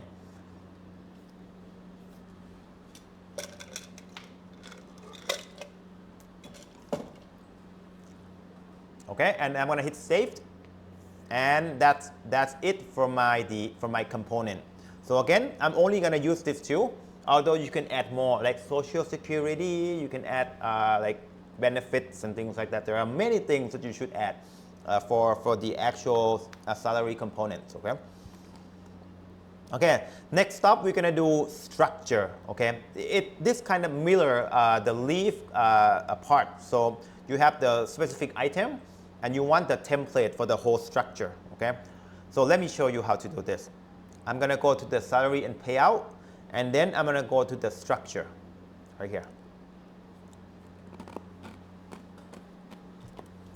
Okay, so when you say the structure, there are many ways to think about it, but for now maybe we can think about it as the job title, the grade, for example. So this can be the structure for the junior accountant, right? Because I was telling you that for the junior accountant, he gets the base pay of 20,000 baht, right? So this is the structure for this one. But then maybe I can add another structure for senior accountant, and then my base salary is more. So that is something that you can do, although this is not the only way that you can do. Some companies create the structure for each individual employee, and that's also possible too. But this is for the job title, okay? For this one, I'm going to set it to be monthly. This is correct, okay? Although if you have a daily and bi-weekly, this is also possible for this structure too, okay? The important part is the second tab. It's called earning and deduction, okay? So for earning, I'm going to add one row. Component is going to be basic. Okay? See, because we already specify, you know, like what are the components, right? And amount, I'm going to say 20,000 baht. And this is where the base salary come in, okay? For the junior accountant, okay? And also for the deduction, I'm going to say when I have income tax, okay? But then I'm going to leave this one 0 because I don't know what it's going to be, because this one's going to depend on the deductible income, right? So I'm going to leave it 0. It's going to be automatically calculated, okay? And that's about it that you have to do, although this one can go more crazy than this, okay? A lot crazier than this. So I'm going to save it, okay, and I'm going to submit. Okay, done. Okay, and you know, if you want, you can go ahead and create another salary structure for the senior accountant, you know, with higher base salary and whatever. I'm going to skip it for now, but you know that you get the gist of it, right? So, so once you get the structure, okay, then you can assign the structure to your employee. Like this is similar to the leave and the shift, right? Similar thing. So I'm going to assign this thing to my employee. Okay, so I'm going to go back to salary and payout. And there is a menu called structure assignment. Okay, and again, this one is the most the simplest way, but then it's kind of tedious. And there are other tools to help you do it systematically. But I'm going to do it the simplest way, just assigning just single assignment. So employee, this guy, right? And the structure, he's a junior accountant, right? He get this. And then I'm going to start from the January the 1st because this is when he start working, right?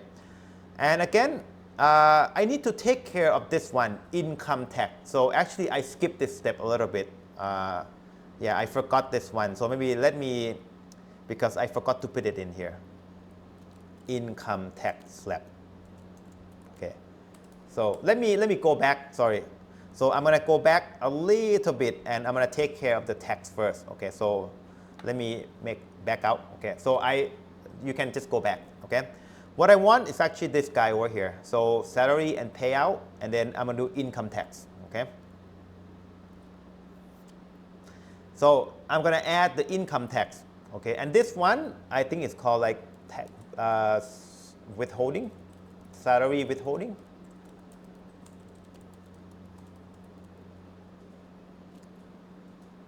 Okay. I hope I spelled this one right. Right? Seems wrong to me. Yeah, withholding or double H. Okay, withholding. Okay. All right, so this one is going to be effective from January the 1st. Okay. And so I don't know if you have you seen this before, but the way that we withhold the income tax is more like we do it in a progressive manner, meaning that if like usually like the first tier, you have like the baseline where you don't deduct anything. So maybe like from 0 to like 5,000. I don't know. I haven't looked it up for Thailand, but it's you don't deduct anything. But then from 5,000 to some further amount, then you deduct in a higher rate. And then between like 20,000 to whatever, 100,000, then it's like even more. It's called the progressive rate. So I'm just kind of make up number for here, but just to show you that usually this is the way that the tax is calculated for the income. Okay, so something like this along this line. Okay.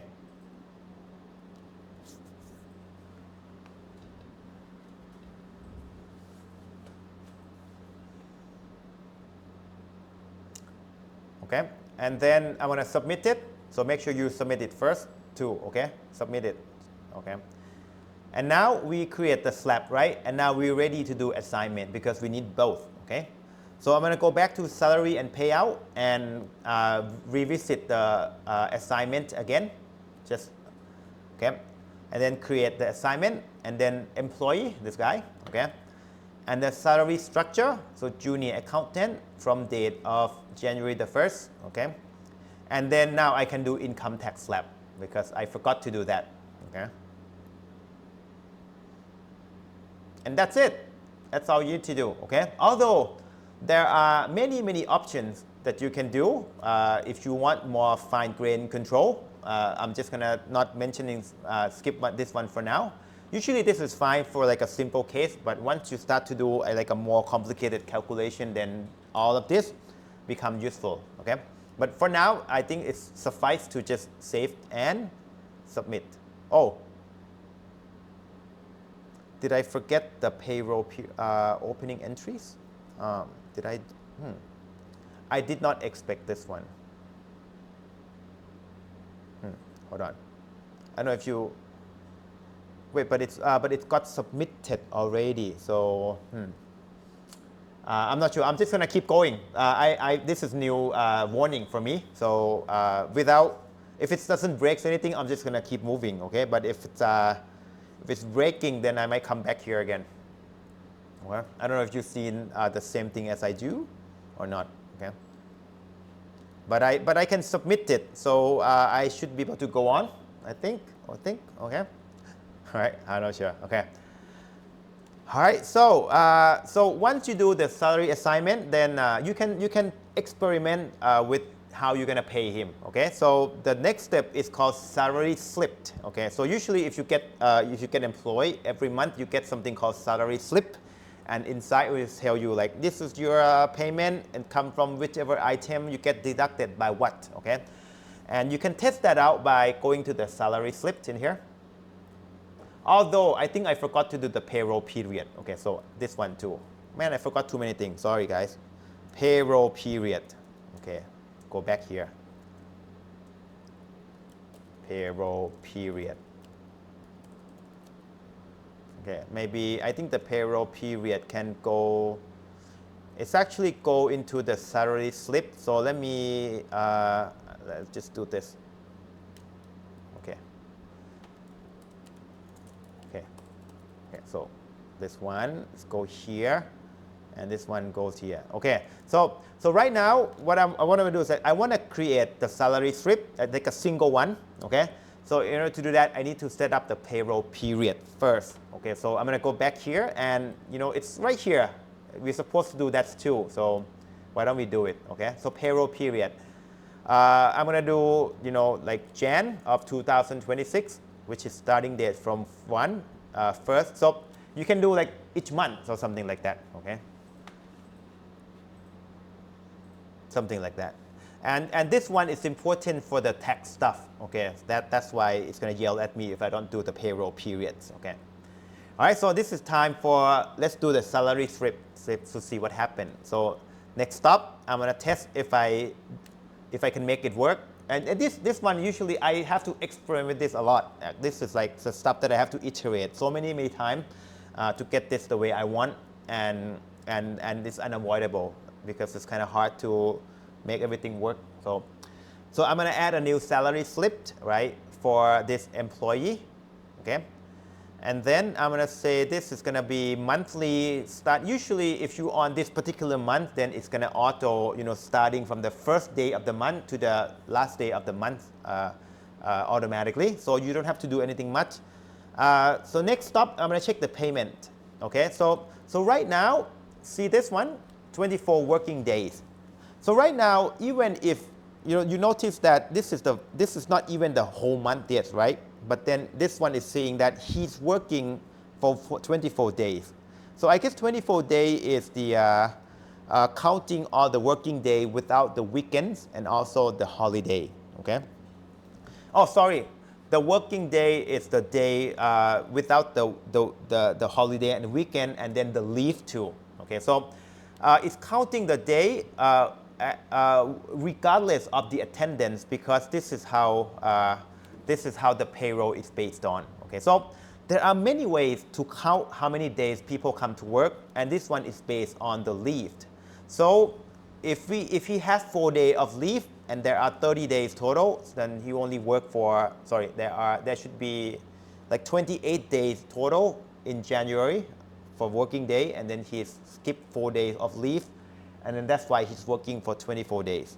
Okay, so if you set the payroll based on attendance, that means that it's going to check the attendance and then it's going to report a different number. Okay, so this is kind of like the option that you can do. For this, he only worked 24 days because he has 4-day leave this month. Okay, and then if you go on here, you're going to see that he has the earning of 20,000 baht, right? But then income tax, this is where the tax slab comes in and it gets calculated automatically. And you know what? I don't know if so I have to trust that this one's correct because I set the rate to be, like a progressive rate. So I have to kind of go back and check, I guess, in the individual items, right? But keep in mind that the income tax is actually per year. So whatever number you got, from that percentage, you have to divide it by 12. So it's actually per year. So that's why number seems a bit less than if you were to take like 5% off his income. This is and then you have to further divide by 12. Okay, something like this. Okay, so right now this seems to be working okay, right? It can calculate the payment day, right? It can calculate the income, earning and deduction, and then the total that I'm going to pay him. If I were to pay him, it will be this much this month, something like that. Okay. All right. So I can save.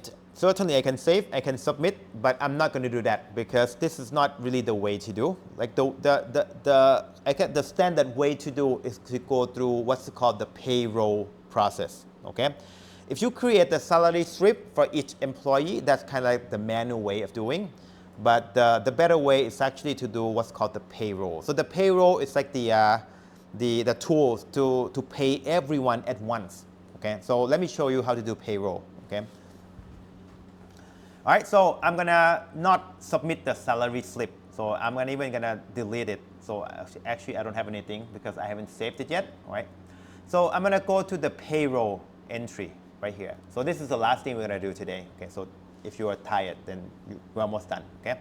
So as the I guess the HR person, then every month I have to create the salary slip for all the employee, right? So if I have to do it one by one, it's too tedious. So the payroll is the process where I can do things automatically. So I'm going to go to the payroll entry for this month, right? I'm going to add the payroll entry. And this time, I want to say this is going to be the monthly period. So it's going to select the January the 1st to January the 30th automatically. Okay. And then I can I can save right now. Okay, save. Okay.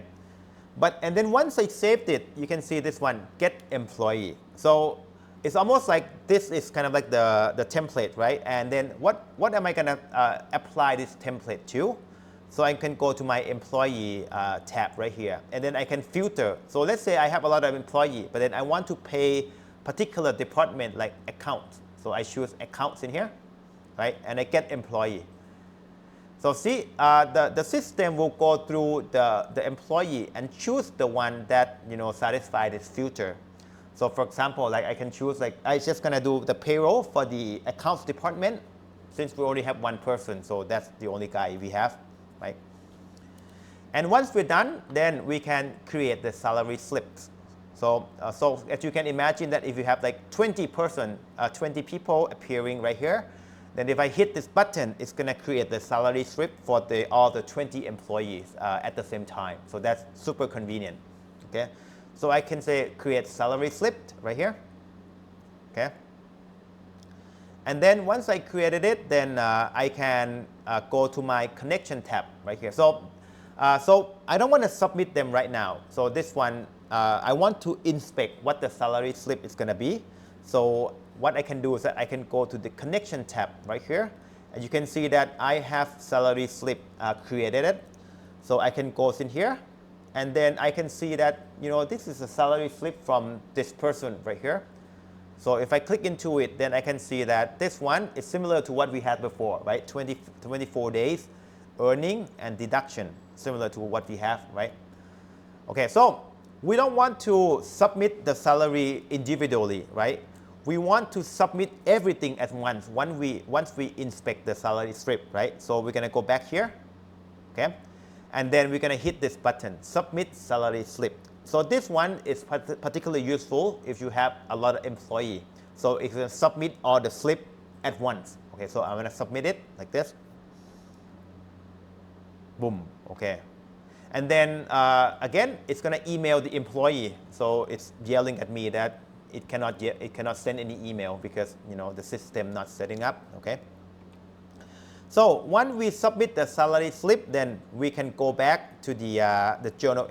We can see that there is the final step after you submit the salary slip is actually to make the payment to the employee itself.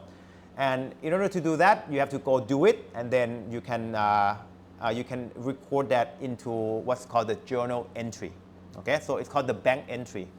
So let's do that right now. Okay, bank entry. All right. Okay, and in order to do that, you have to say what's the account you're gonna get it from. So you can do from cash, something like this, and you can do bank entry. Oops, there is something. Yeah, I got this error from time to time. I don't know why. Let's see, make bank entry. Yeah, I don't know why, it's weird, right? So again, from the payroll, you're gonna jump back into the journal entry, and this is actually the first document that we do, I think. Like I was telling you that if you wanna change anything in your accounting ledger, then you can do the journal entry. And this one is for the payment to the employee, right? You're paying cash, right? For example, you are paying cash to the payroll payable with this amount, right? And you can imagine that if you have many employees, then this amount is the amount, the total amount that you have to pay for everyone, right? Something like that. So you can go ahead and submit it. Oh, okay, you hit the reference number, whatever, just type it in something random, and the date, and you're good to go. Okay, something along this line, okay? I know I went a bit too quite fast, but again, this is the way that you know the payroll is doing. So every month it's coming up with the entry of the payroll, and then it generates the salary slip automatically, and then you make the kind of like the journal entry to tell the system that you already pay to the employee and things like that. Okay.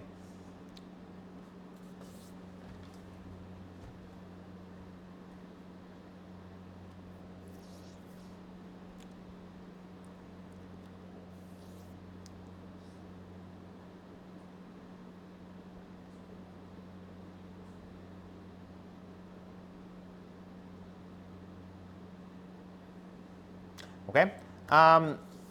Okay. So I don't expect you to kind of like remember all of this because it's kind of complicated. Like even for me, when I first encountered this, it's kind of a lot of headache for me. So I just want you to kind of know, get the general idea of like the flow and the kind of activities that happen. And in the end, it reflects back into the journal entry that you can inspect, what you do every month in terms of your payment. Okay. Okay. I guess for me, this is the kind of like the topics that I want to cover. But I want you to show you one more thing. This is kind of cool because usually when you interact with the system, right, you do it through the web interface like this. It looks like this. If you do, like even if you view it through the cell phone, it's gonna look like this. It's kind of, I guess it's okay, right? This is a view that you would see from your cell phone. It looks okay, but it's kind of tedious, or it's not as user-friendly to do this, right? So Frappe HR also built another view for the mobile devices. So let me show you how to do this. It's kind of cool, okay? You can do it, or you can watch me do it. It's okay, optional, very optional, okay? So I have my cell phone open right here because I want to show you from the actual cell phone. So this is my Android over here, right? So what I can do is that I can take, let's see, let me just close it first. Okay, I can take the link from the main link. Okay, you can also you can do this from your cell phone too, okay, if you want. So this is my main link, right? For you, it will be different, right? I want to do this. I want to add HRMS into it. And if you type this link on your web browser on your cell phone, you should be able to access a different view, a different like mobile apps version per se. Okay, so let me do that for you. Okay, so I'm gonna right here. If I open my web browser on my cell phone, okay, right here, then I type this particular link, which I already did. I will be greeted with something like this, okay? And it even is gonna tell me to install the Frappe HR for a better experience, so I can do that too. So I'm gonna install, hit install, okay? And then it's gonna ask me to install this app onto my home screen, okay? So I'm gonna install. And once I did that, then if I go back to my home screen, I should be able to see Frappe HR somewhere in my cell phone. Where is it?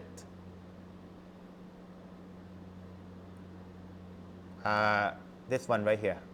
So this guy. See? I got the new icon, like an app per se. So you can try that. It's kind of cool.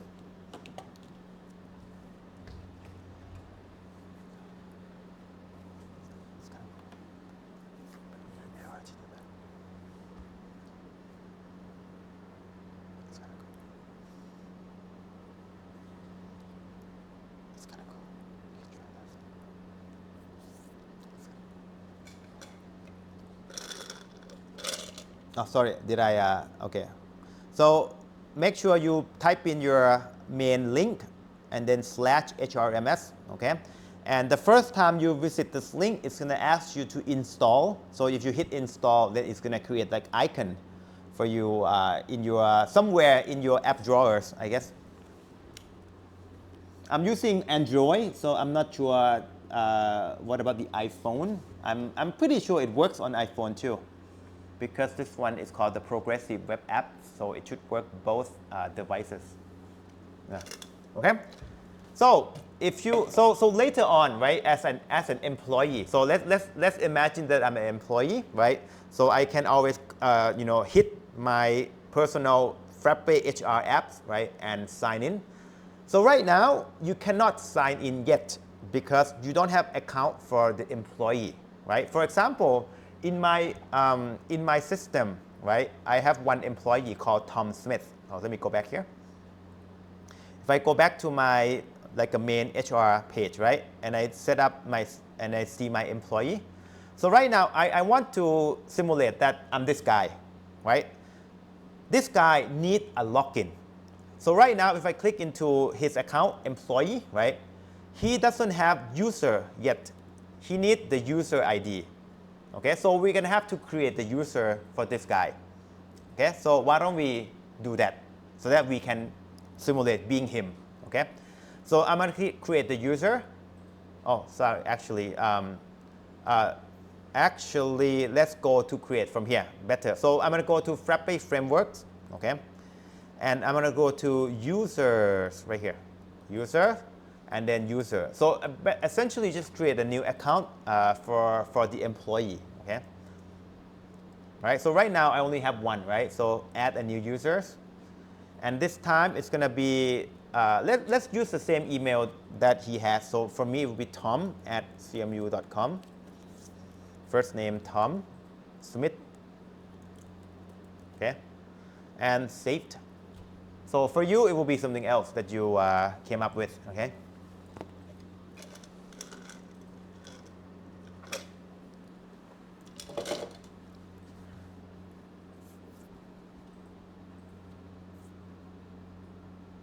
Okay, so right now I have this guy in my user entries.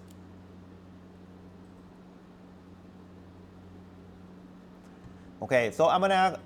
So normally, there's gonna be email sending to that address, and then you do the password reset and whatnot. But for now, we don't have email system, so we're gonna have to reset his password manually. So in that, we're gonna go to settings. And we're going to set the password to something else. So we can change the password here. So I'm going to say, something that I always use. Okay. So you can come up with something that you remember. Okay. And saved. So make sure you reset the password so that you can log in from the mobile device.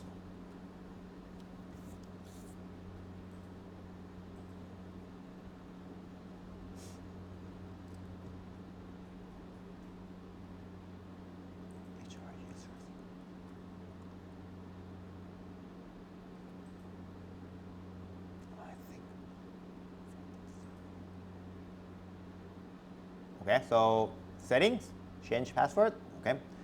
And once you're done, you can go back to the employee list, okay, and link his employee to this particular users, okay. So I'm going to go back to HR, and find the employee. Okay, there's many ways you can access this employee list, but go to employee and the one person that we have. And now when I go to the user detail, I can now use this name, right? See, I can see that I have an account for him now. So why don't we just set his account in here? Okay. And then make sure this one's enable. Create. This is the right one. Okay. So hit saved. That's all. So that's all I need, right? So it means that you already have account associating with employee. Okay. So it's a different things. It's kind of confusing, right? Because we already have employee, but then he cannot log in.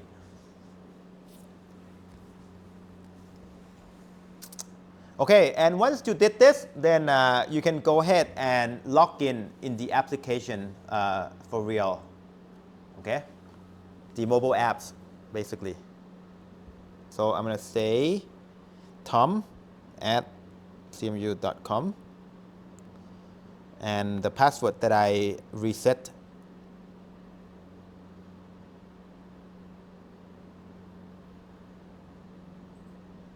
There you go. So it's kind of nice. This is like a mobile app thing that you can interact with the HR system. I'm quite impressed with this, actually.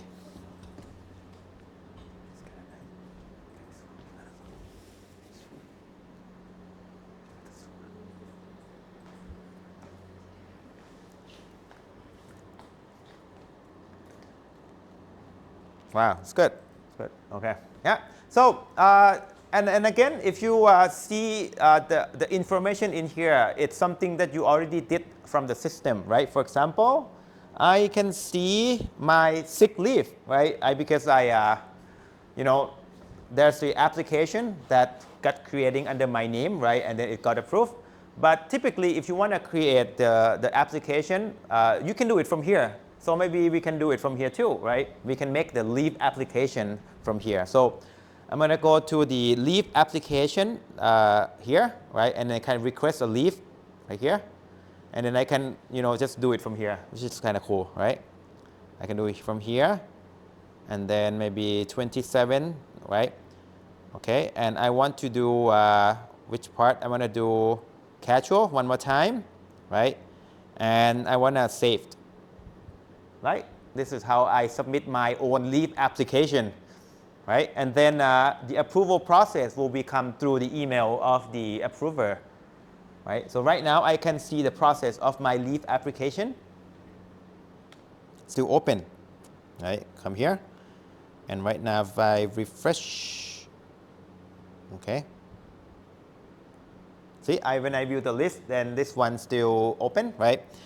And if I were to go into my system, and then maybe I can ask the admin, I can approve his application from here, leave, and leave application, open, and I can view it and approve it. So approve, save, and I go back here, and if I refresh, then it should be approved, like this, something like this, Like I can, so this is typically how you would do it from the application, right? And another thing that you can do is check in. You can check in from the mobile apps too. So I go to attendance, okay, and I can see my calendar, and then I can check in.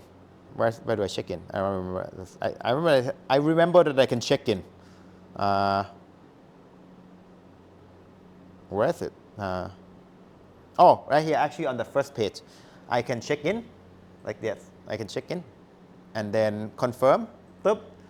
And if I confirm my check-in, I can go back to the system and see if that's true. So I can go to my shift and attendance and do employee check-in. And I think my check-in is right here.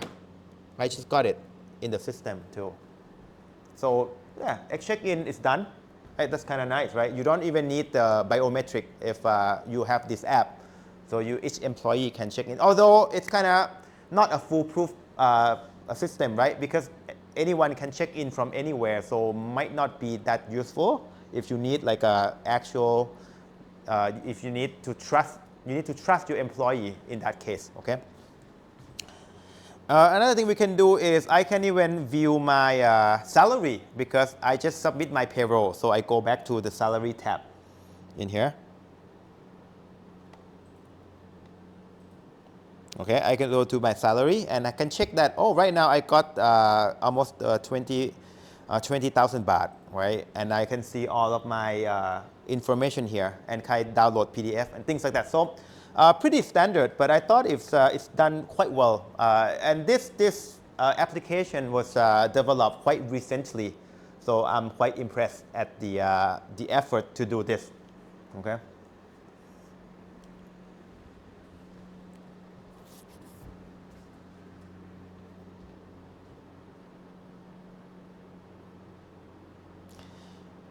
Okay, and one of the things that I haven't have time to do this class is called the expense. So you can claim expense, do advances and things like that. So there are more stuff to do, okay? But I guess that's kind of like a smaller points in here.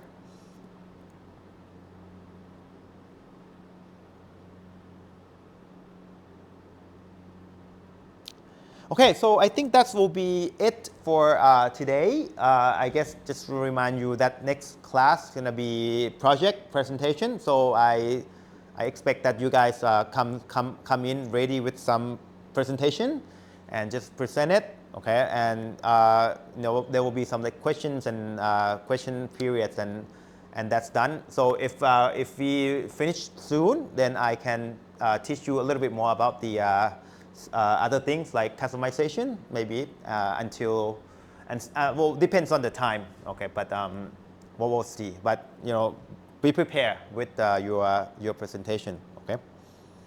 Okay, all right. Thanks a lot.